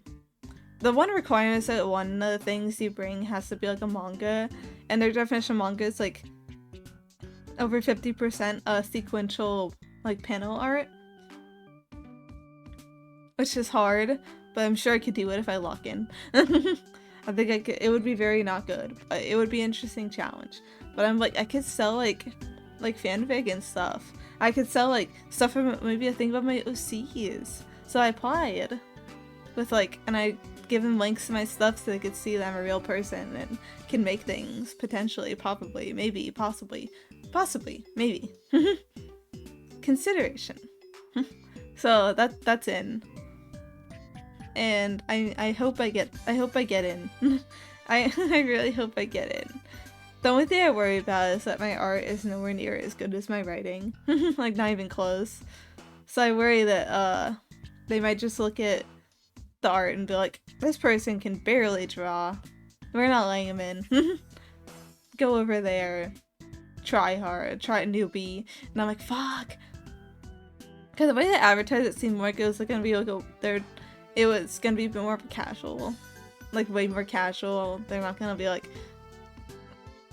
like, you know, Artist Alleys are like hyper competitive these days, because it used to be it wasn't like, it was easier to get in because not a lot of people like traveled, but now it's more like something you see a lot of people like traveling like to different parts of the country for, so you tend to see a lot of there's like a lot of big name artists who will just travel to a lot of conventions, base and all. But I definitely heard that like Artist Alleys tend to be a lot more like professionalized as a result. And this is kind of like advertising itself to not be like that, hence the way cheaper tables and such. And it seems like the logistical like idea of having to like bring books and stuff, the only books to sell, it's also not feasible for a lot of people. And there's been I saw a lot of complaints about that, but honestly, based, I kind of want it to be a bit more of a locals thing for people to table at. Because, not to be like, oh, Kitsune, it will be like easier to get in. But also like, I don't know, it's just kind of nice. You can make connections with the people in your area kind of thing. I don't know, I just think the idea of just having a little, kind of like, a comic market that's like of the local, like what the local like artists can make would be hella awesome. The local artists and writers can cook. And like, yeah, if you are willing to print a bunch of books and travel all the way here, like, hell yeah, power to you. But I don't think it's necessarily a problem that they're trying to make a, like a book market concept, like a doujin thing, and not like and not making it like, not literally like just printing it all for you to make it easier. I don't know. That doesn't bother me.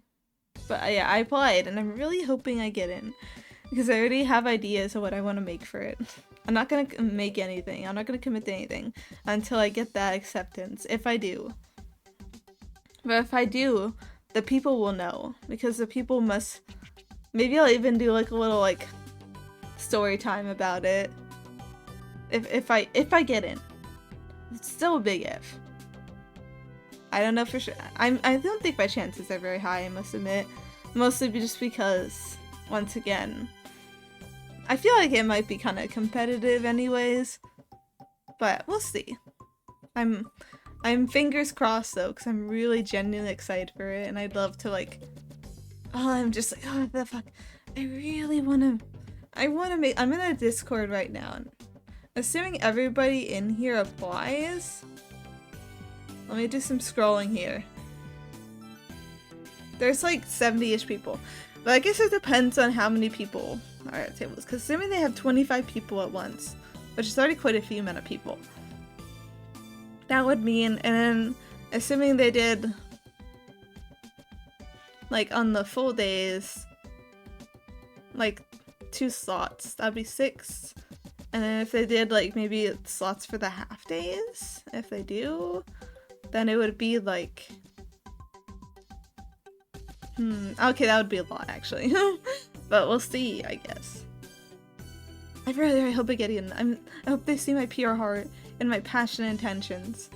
And when I'm definitely gonna sell 100-line stuff though. Hiccup. Because it's what I'm really into right now, but I also want to sell OC writing. My plan is to just make popular 100-line stuff that I like and then print that and then sneak in OC stuff, and maybe like I have a button press, I can, and like art I've drawn in them, I could like make buttons and then be like, hey, if you buy a copy you get buttons of the characters. Because that's acceptable, I think, by the standards, like, especially since they're my characters. I can do whatever I want with them. They're my squishy toys. I can merchandise them if I so wish, and absolutely nobody can stop me. Anyway, that's why that's the thing I was thinking about most of all. Actually, I already was planning on making and printing a little book for something that's happening in December, 100-line related, so this is just further incentive, I guess, to get me into making fan books. It's weird because the thing is, like, with like fan comics and such, the relationship between fanfic and fan art is so wild because on paper, they're literally the exact same thing. They're transformative work for a thing that neither people own, but with fan art it's perfectly acceptable to just like throw it on websites and make money off of them. But the second you're like, hey, I'm selling a physical copy of my fanfic, people will say, I'm reporting you to the police. They are coming to your location and they will destroy you post haste. And I'm just like, okay, like if they're stealing the work and it's not theirs, then hell yeah, they shouldn't do that. But I'll see people say it's illegal. It is a copyright violation to sell a written word based off of another story. But then it's like fan art does that too. The entire Artist Alley is built off of making money off of fan art. And the thing is... Oh, did I hear? Okay, I thought I heard my name. Being called out in the distance. And it's like, I think, like... there are people who build their entire businesses off of making money off of people's stuff. And like, I think that's fine. I don't think it matters that much to me, personally. I think it's perfectly fine and awesome that people can make money doing something they really love doing. But like, is it really that different if it's like a picture, like a print you're selling, or like maybe like a fan novel? I don't know. As long as you just say it's unofficial, like on the cover or something, it should be fine. I don't know. I just never understood. I never understood the rage about that kind of stuff. I think it's very much just like people who like... I don't know how to say this politely. People who are fans of Harry Potter. I know it's especially angry about it. I'm just like, damn, chill. But then again, aren't there fans like literally selling their shit to like publishers to file the serial numbers off and publish books? Funny things, but regardless, I think it's whatever. I can't imagine taking any of my fics and just being like, change the names, this is my character now. It's just kind of funny to imagine, but regardless, to the original topic, I'm really hoping I get to make little light novel doujins for the anime convention. I've always like low-key like thought tabling was really cool, but like I said, I'm not an artist and I don't think I'll ever really try to be. I don't think I ever really want to like make a bunch of merch and like be at a table or something. Maybe I'd like to help a friend just to have the experience without having to like actually make the things. I could just sell them to people and be like, hi, how can I help you? Ooh, are you looking at that? It's like about $. You might be interested in it? That kind of thing. I think I'm fine with it. I volunteered to my friends and I'm like, if you ever want like a artsy friends, like I would love the table to be your helper, chill with you and have fun. It just sounds like a good time in my opinion. I think about it. But yeah, I think this would be a chance for me to actually like maybe run a table and like if I could just sell one copy of something, that'd be awesome. I think in theory I'd probably make like maybe like 10 copies of each work of the ones I think maybe like most of the thing I think will sell, and then maybe like a little bit less of the thing I think will sell but just not as well, and then maybe like 2 or 3 copies max if I do OC stuff. Because I feel like at best, you sell 1 copy of that. Being very generous. But who knows, maybe I'll regret it and I'll be like, fuck, I only had like 3 copies to sell people. I wonder if it's the kind of thing you make business cards for, too. I don't know, it's a lot to think about. It did ask me if I could circle a name when I applied, so I just panicked and gave them my AO3 name. I don't know. I'm thinking a lot. I'm thinking before it's even... The applications don't even close until like... When do they close?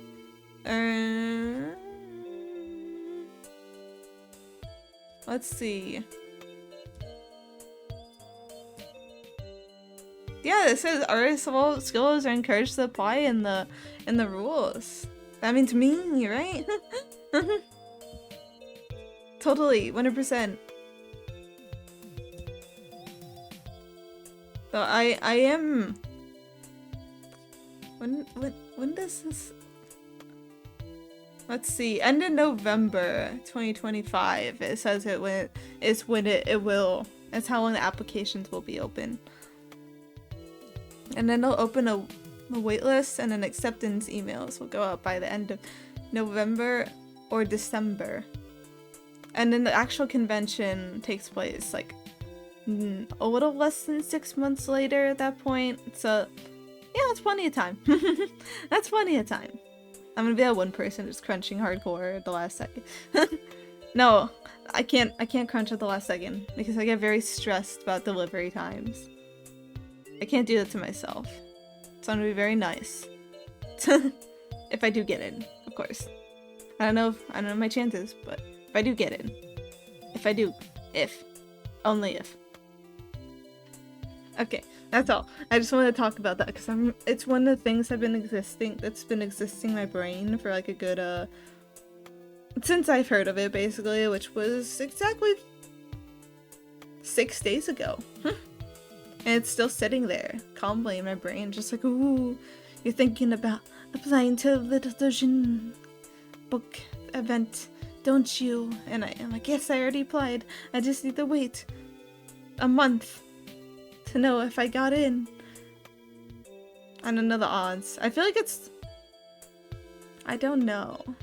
I wonder, I think it really just depends on how many people are willing to apply and then travel from out of state.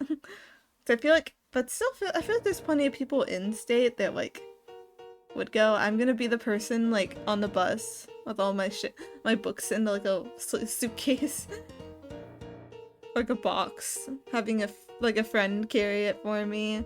Because I'm not carrying it, obviously. No, I'm not gonna. Psh, I don't need to carry things. What are you talking about? But yeah. I'm hoping. Please hope for me that I'm able to get in. It would make me very happy, Dravia. If I do, you know I'll be obnoxious about it. I'll do like crunch streams. I'll do help me! I have to get the draft done to send to the publisher. Help me! And I give up and just print it all out on the printer and then staple it together and can you imagine? That's scary. I can't do that to myself. I mean I can, but I shouldn't. I couldn't possibly. There's no way. But what if? But yeah. Things that rattle in my brain. More projects. I already have so many projects. What's one more? What is one more project when compared to me? Like what is one more funny little project on the menu? Am I right, guys? Can I do it all? I believe I can do it all because I can be it all. Because someone's gotta believe. And I'm believing. I am quite the believer if I do say so myself. Okay, it's time to lock in. I said that 2 hours ago, I feel. But I'm gonna say it again. It's time to lock in. With a passionate voice, I'm going to finish writing this action scene or I'll die.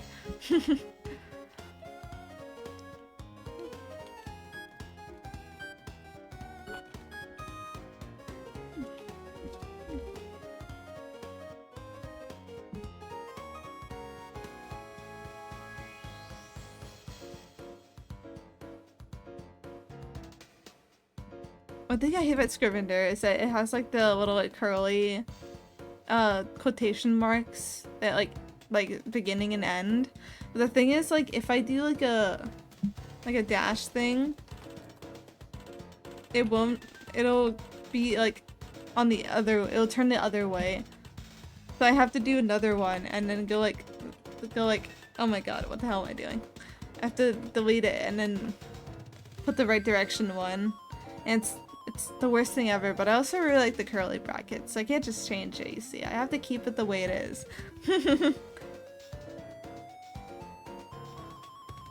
It's very important.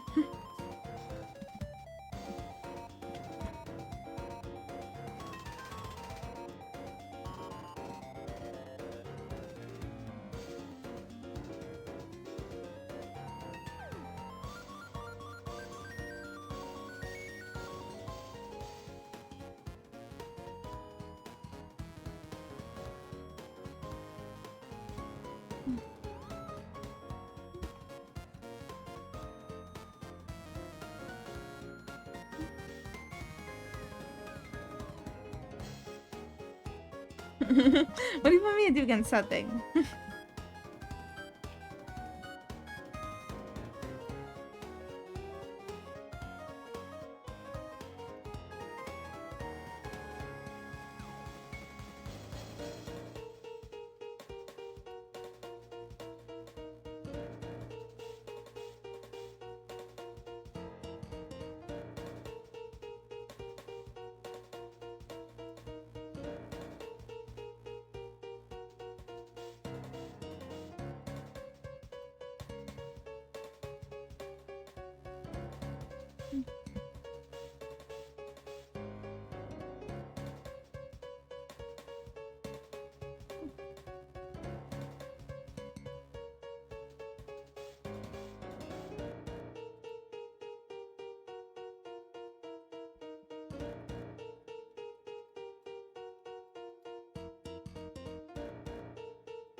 She's beginning to realize the consequences of her actions. I love it when that happens.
Chiho gets so shy saying Tama's name.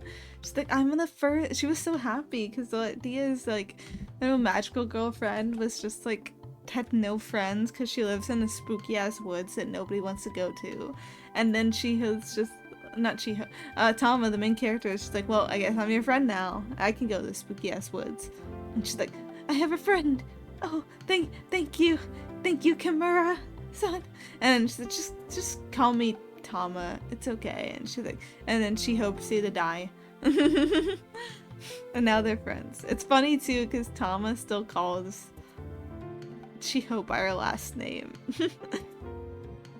She's like, you could be casual with me, and then proceeds to not open up to Chiho. I see you, girl. And unaccepting of the shenanigans ahead. You know, honestly, I'd settle for just finishing this chapter tonight. Like, the sleep is entering my brain, but I refuse to quit. It's the night's still young. It's 1:13 a.m. The night's still young. I'm not a quitter. No one raised me as a quitter. Unfortunately, that means I do not know when to stop. Which is the reason why I stay up so late. Yeah, it's really funny. Like, I'm talking, and then I'll like, ah! My camera fell. My camera fell over. Sorry. Precarious balancing a foot. But anyways, like I said, I'll like be talking, and I'll remove my headphones, and I'm like, oh my god, my voice is so loud. I'm getting better at speaking loud, I think, because when I started out, I was so quiet. Like, you'll listen, if you can dig, and you can hear how shit my audio is. I mean, I'm sure everyone's starting out. But, chapter 61 posted. Final chapter 2, yay! That's my 4th complete work in Royal Road, congratulations! You're the finishing things. You're finishing that's awesome. You know how many people struggle to finish things?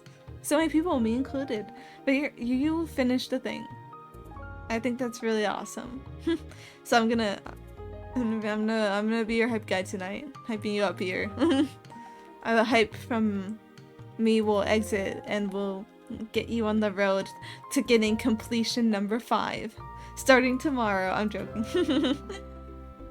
That's cool. Clap, clap, clap. Clap, clap. I'm clapping. Ow, I bit my mouth. Bit my mouth. Ow. But yeah, I was saying, my audio is crap. It was poop from a butt bad. It didn't help. I was using a mic that, it would, crackle and cut me out if I touched it, and I constantly hit it without realizing it, and it would, especially in the beginning, I didn't know it did that, so my audio was just so bad, and I struggled a lot with, like, noises and filters, and oh my. It's okay now. I could do better. But you know what? I'm at a more content point. I still have a USB mic, but I still have the USB mic, but I position it better. See, my voice doesn't sound like as terrible as it could sound. I have it. Everything's beautiful. My desk is so crowded, and everything wants to. Everything on my desk is like a horse. They all want to die so badly. They want to fall over and break. And my cat also wants to break things, so it's very unfortunate, really. But I haven't broken anything yet. Everything is so unbroken and beautiful. Beautiful and true, you know. Tee-hee-hee, tee-hee-hee-hee. Ta-ha-ha. My little laughs. But yeah. Voice, sound. The hardest things to master. They've given me many, many griefs. But it's okay. There's sunny roads ahead and functional audio ahead also.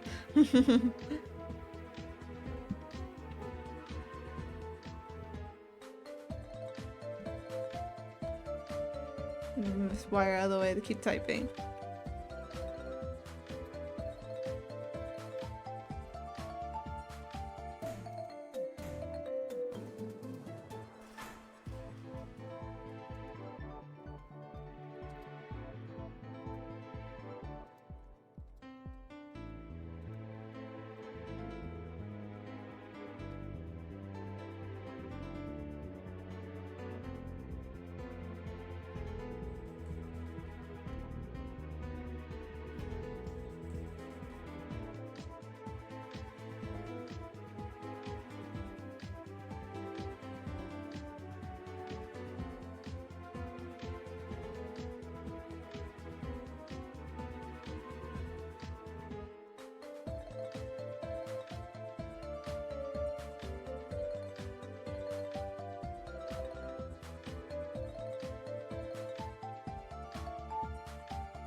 How do we catch the monster of the week? Sacrifice?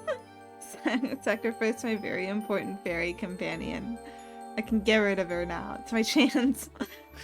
It's my chance!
Dancing across the screen.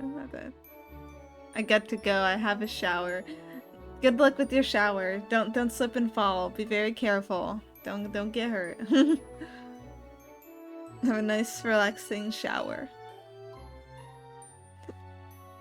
Now nighttime. Perfect shower time.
No spell guarantee. Okay, give up. Oh, I forgot an A. That makes sense. Me being the sweaty keyboard guy when I forget how to spell a word. Id. My I's not capitalized. Okay. Ah.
Oh, just one thing. In my story, I'm writing fairy. Like in the I'm not sure if you could see like the no you can't. The the title of it. But I wrote fairy like F-A, like fairy Fairy. But in the story, actually, I planned to use the Faerie. That's the spelling I like to use.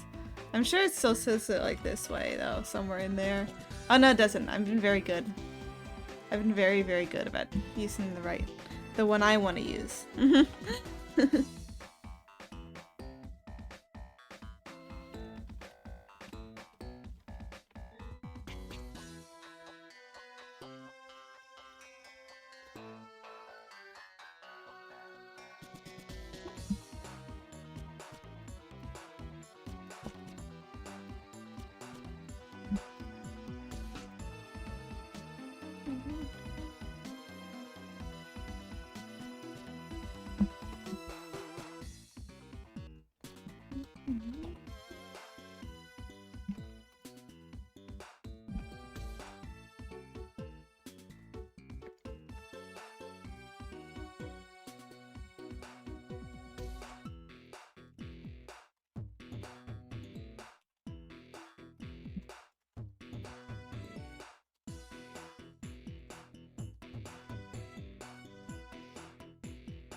There we go. Chapter 10. We did it.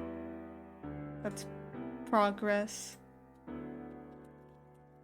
It's like 2 days.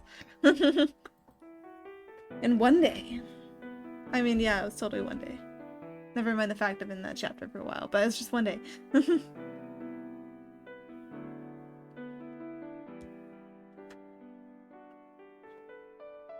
fuck.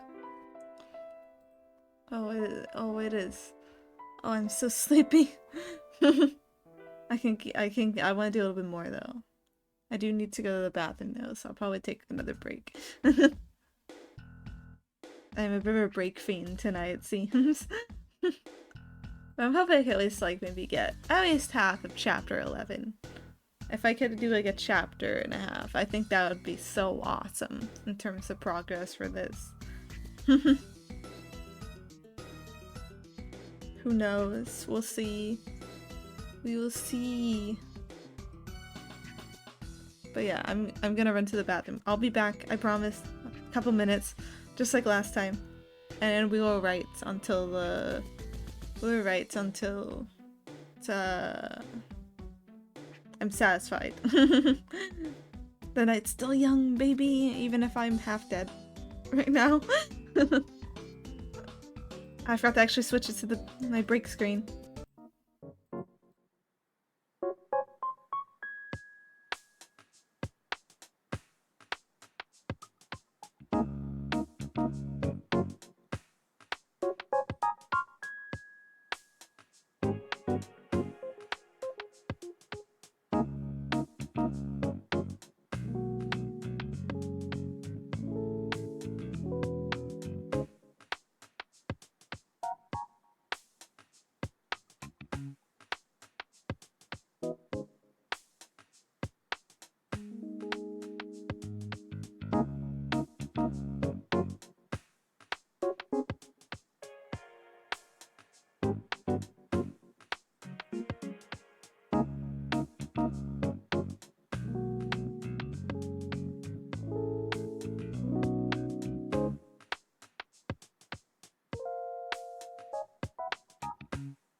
I'm back.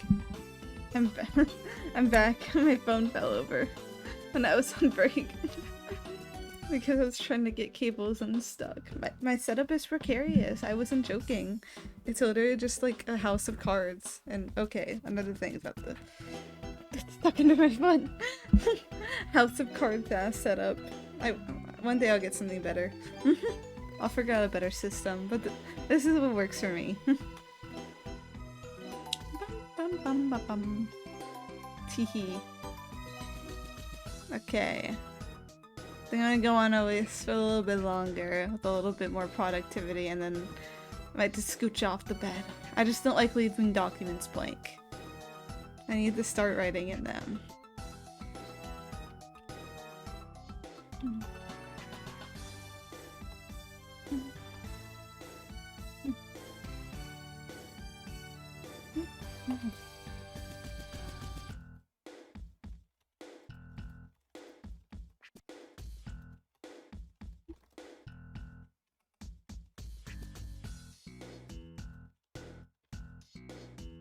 Did they explain the rules behind magic yet? I don't think anyone's explained it to her specifically. I have to double check my stuff. I'm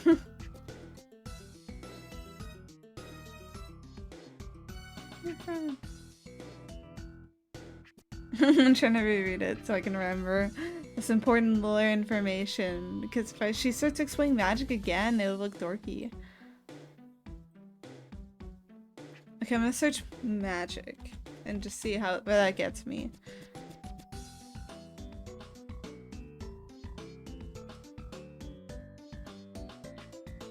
Okay, now. No,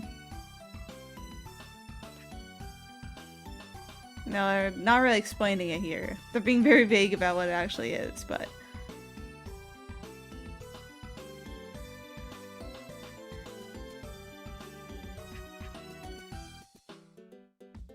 Yeah, they say magic, but they're not saying what magic is. Okay.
Oh yeah, progress. I'm proper to slip over an explanation.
I swear.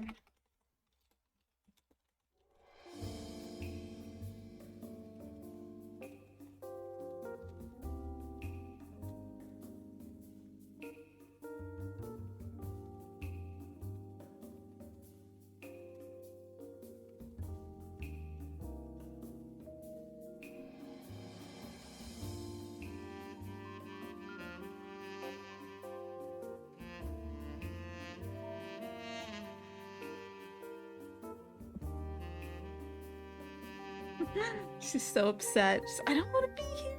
I don't want to be here. I don't want to be here. What? She's a brat. She's the worst. Throw stones at her. Rah, stone, blah, blah, blah, blah. Rah, destroy, destroy.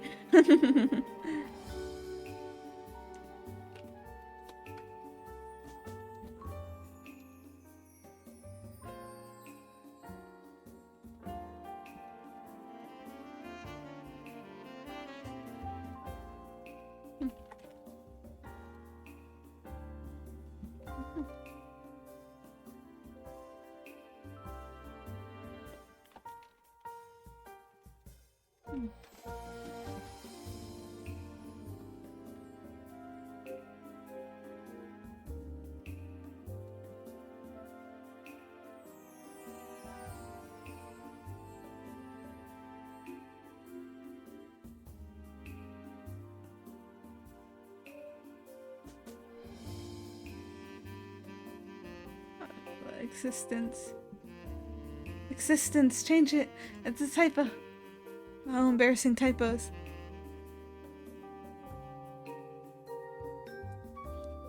Oh, hey, just vibing through random channels. There's a lot to unpack on that intro screen. Don't mind. Hello, welcome in. Welcome to my cozy chamber. We're doing a little late night writing. We're writing it up in here. Hope your night's been well. Night, morning, whatever time it is for you. Teehee. Teehee. I welcome all time zones into my little domain.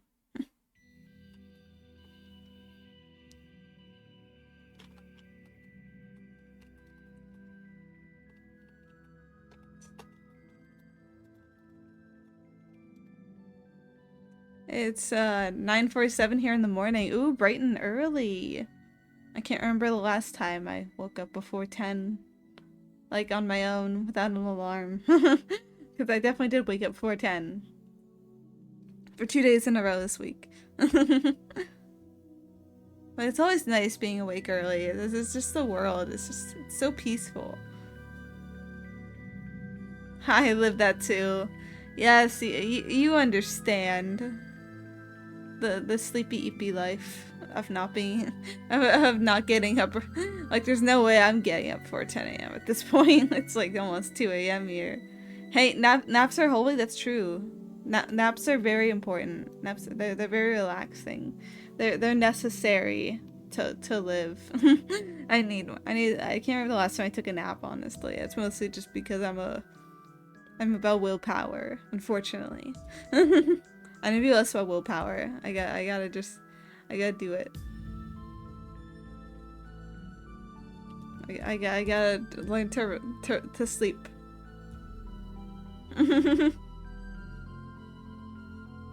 I love sleeping. I love closing my eyes and being like, oh, I'm so rested. I'm getting so rested. Maybe after I'm done, I'll just go to bed. Fuck it. We ball. We sleep. I'll be so nice to myself. I'll put on a consideration list.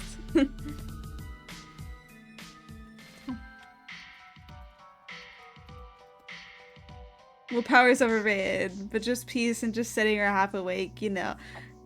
Honestly, yeah, the amount of like awesome micro naps I've taken, just like being like not really there, like eyes kind of closed, but also like kind of not quite able to sleep, whether due to circumstance or just not being able to sleep. That's kind of epic too. It's like you're getting a feeling for what sleep is, but you're not actually sleeping because you don't know how sleep feels. Yeah, just zonking for a bit. Exactly. It's like you don't know how sleep feels because like when you're sleeping, time just like you just wake up and then time passes, or you have a dream or something. And dreams don't really feel like properly sleeping. But when you're like half asleep, it's like you can feel like how nice it is to sleep, and you're like, oh yes, there we go. I know what it's like now. And you actually fall asleep and the feeling goes away, and then it's morning. And then there's shit you have to do. It's like, oh no! Time has passed. And I haven't even realized it.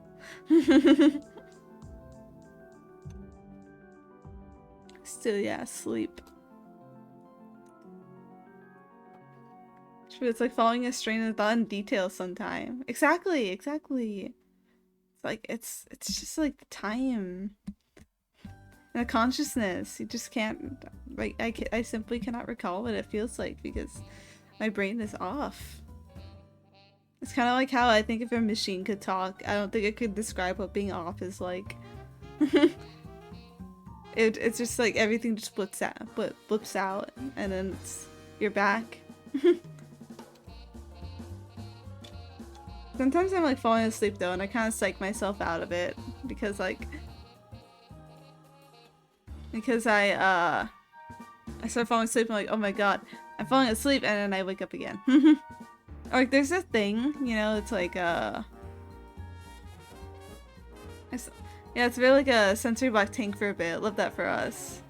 Ooh. Oh, hi Black Iris. Hi, nice seeing you again. Wave. I'm waving back very aggressively. But what was I talking about? Sometimes I psych myself out of sleeping. It's like, I don't know how to describe it. Sometimes it's just like something like wakes me up. Also, sometimes I like I'm falling asleep and then my body will just violently jerk. Like I'll feel like I'm like about to hit something. I'm falling and I'm like, I wake up. Yeah, I think I looked it up once. It's like you said, like a trigger thing. Like sometimes like I need to look it up again.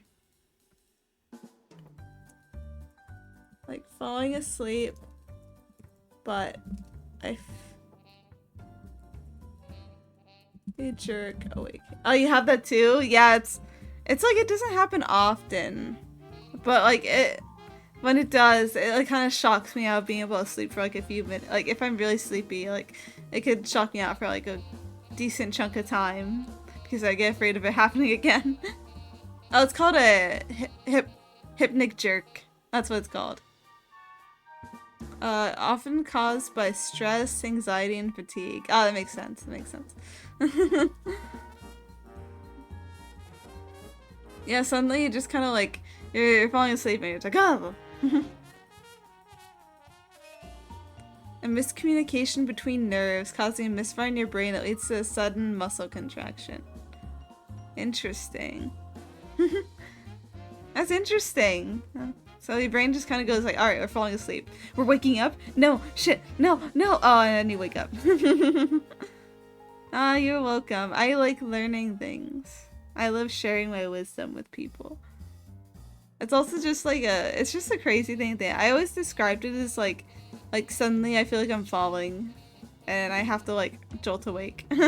That's how it feels personally. Like it's like a jerk, but it's less like I suddenly feel like I need to like shake and more just like I feel like something bad is gonna happen if I don't wake up immediately.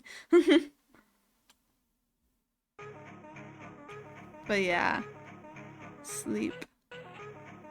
Every night I promise myself, okay, we're gonna go to bed early and we get so much good sleep. And then I don't go to bed early and I get bad sleep.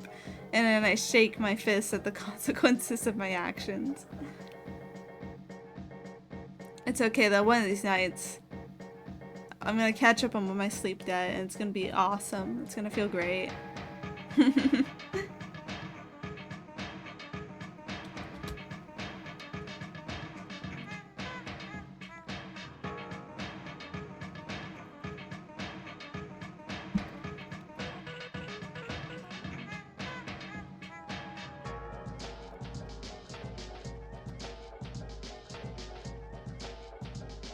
Yeah, it's like plunging back into more conscious reality. I mean, I also have ADHD, so no idea what that conglomerate decides. I guess it probably has something to do with like if you're like restlessness.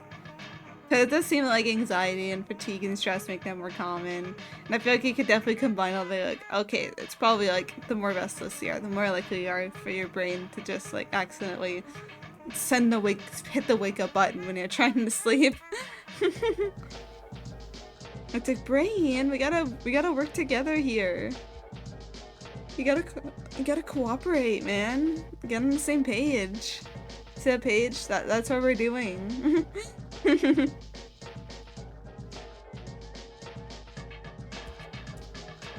It's good. But it is kind of. Sleep is just like it's crazy how little we actually understand about it. Yeah, the one doesn't like to cooperate at all. The brain is just, well, I'm not gonna do that. It's funny, it's like dreams and stuff. It's so much that we don't understand about it. Like, it's like, our dreams about just us sorting our shit out? Or is there like some deeper thing behind it? I've never been one to like feel like your dreams are a direct reflection of like every psychological problem you have subtly spelled out for you.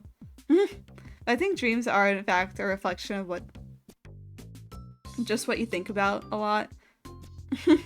The mush in your brain, and then it just kind of like revisits that stuff, because I definitely have like crazy amounts of dreams about like even like short dreams about stuff that I'm thinking about that follows me into sleep. But there's probably like some like crazy science behind it, and I'm always like hella curious to one day find out like what's going on there. When I die, I put my brain in the jar and see what it does. Watch it do a dance in its dreams.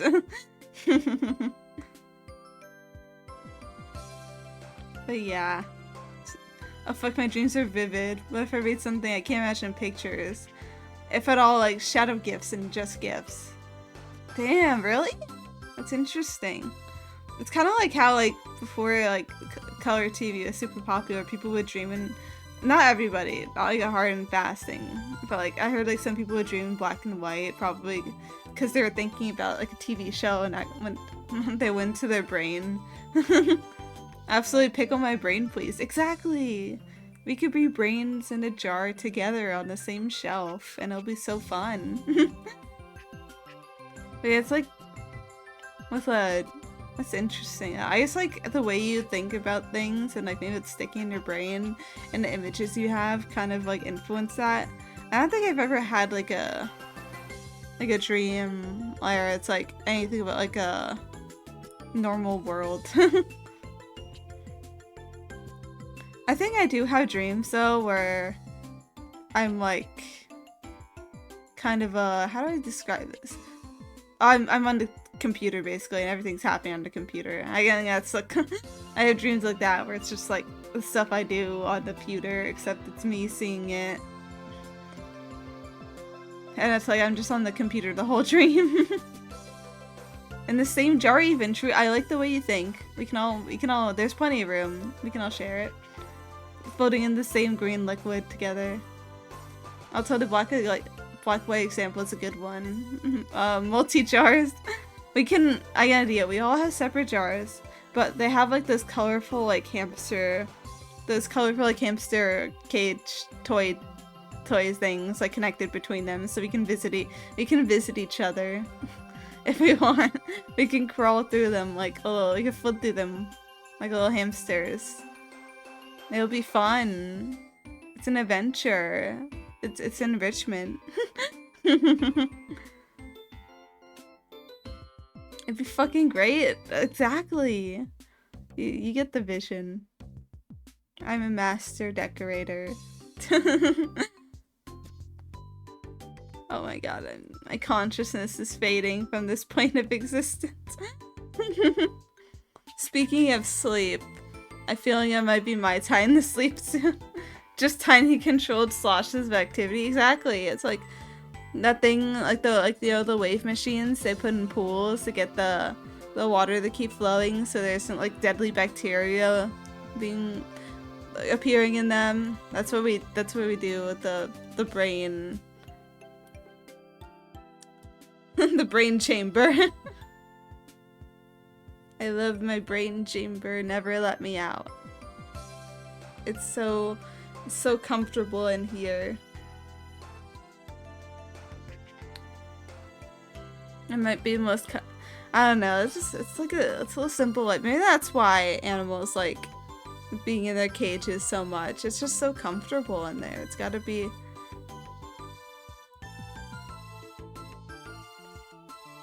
such a great time, personally.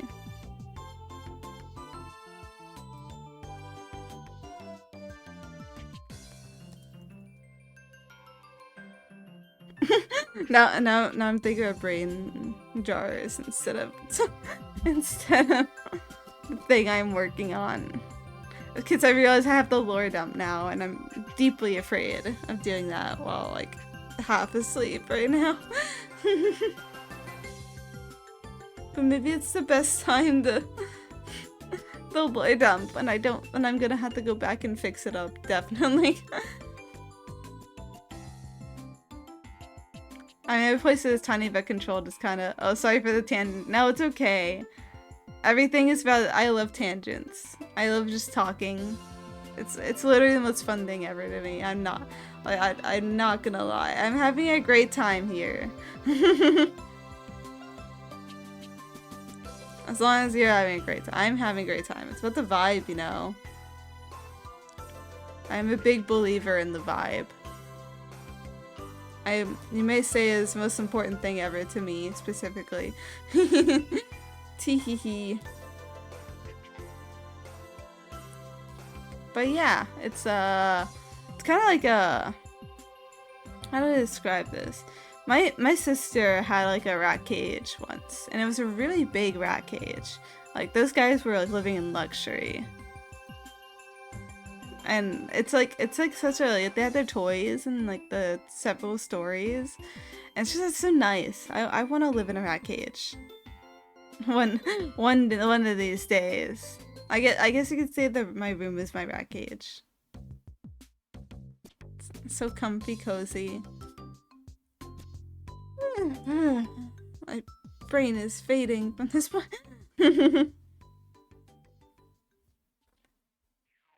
I might actually have to call it like very soon. I'll see if we could find someone to bother. I'm searching. Momentarily. I mean, I'll deck down stuff, being fed, I don't think our food intake, sign me up. Exactly, like, you know, like you have the little water thing, and you have your water, and you're like, nom, nom, nom. Oh boy, I love getting my drinks, I love it so much. And then, oh, I got my food bowl, it's full. Oh, I got my little newspapers that I like shit on or something. Nice. No, I don't think rats care about that. They go wherever. Oh, okay, sure, go to sleep and have a lovely rest. I think I might just do that in a minute. As soon as I find somebody to go bother. I'm going to... As soon as I lift my finger, I'm gonna go... halt the music. There we go, music halted. And then I guess I'll minimize my... I got like... Okay, not that one. This one. We got like a chapter and like a little bit done, which is pretty awesome, I'd say. But I need to rest my brain to keep the vibes up, you know. I am thinking of actually just going straight to sleep after this, but yeah. Hopefully, another day I can make more progress and just be like super locked in on this project and have it done way before the deadline, and then I could just comfortably post and edit and make it better. Oh, good job, thank you! I'm doing such a good job, I'm trying my best. I'm gonna be the world's best. So speedy at writing. Progress is existence, don't worry. I'll try not to worry. I have many things that I worry about, but for you, I will try my best not to worry.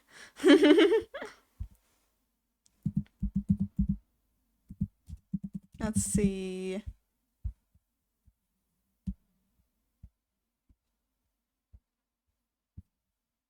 I'm trying very hard. Yeah. What else can I try?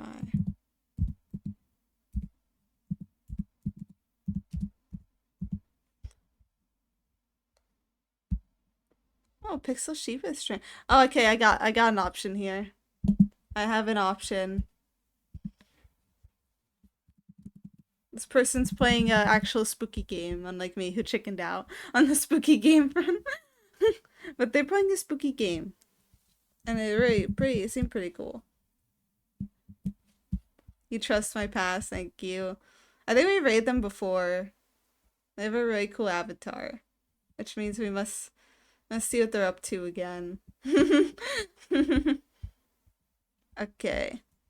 I need to find my late night brethren, early morning brethren. But yes, let's go. Let's flee from this plane of existence and into the next one. And I'll see you guys another time. Goodbye. Goodbye, everybody. We're going now. Ah!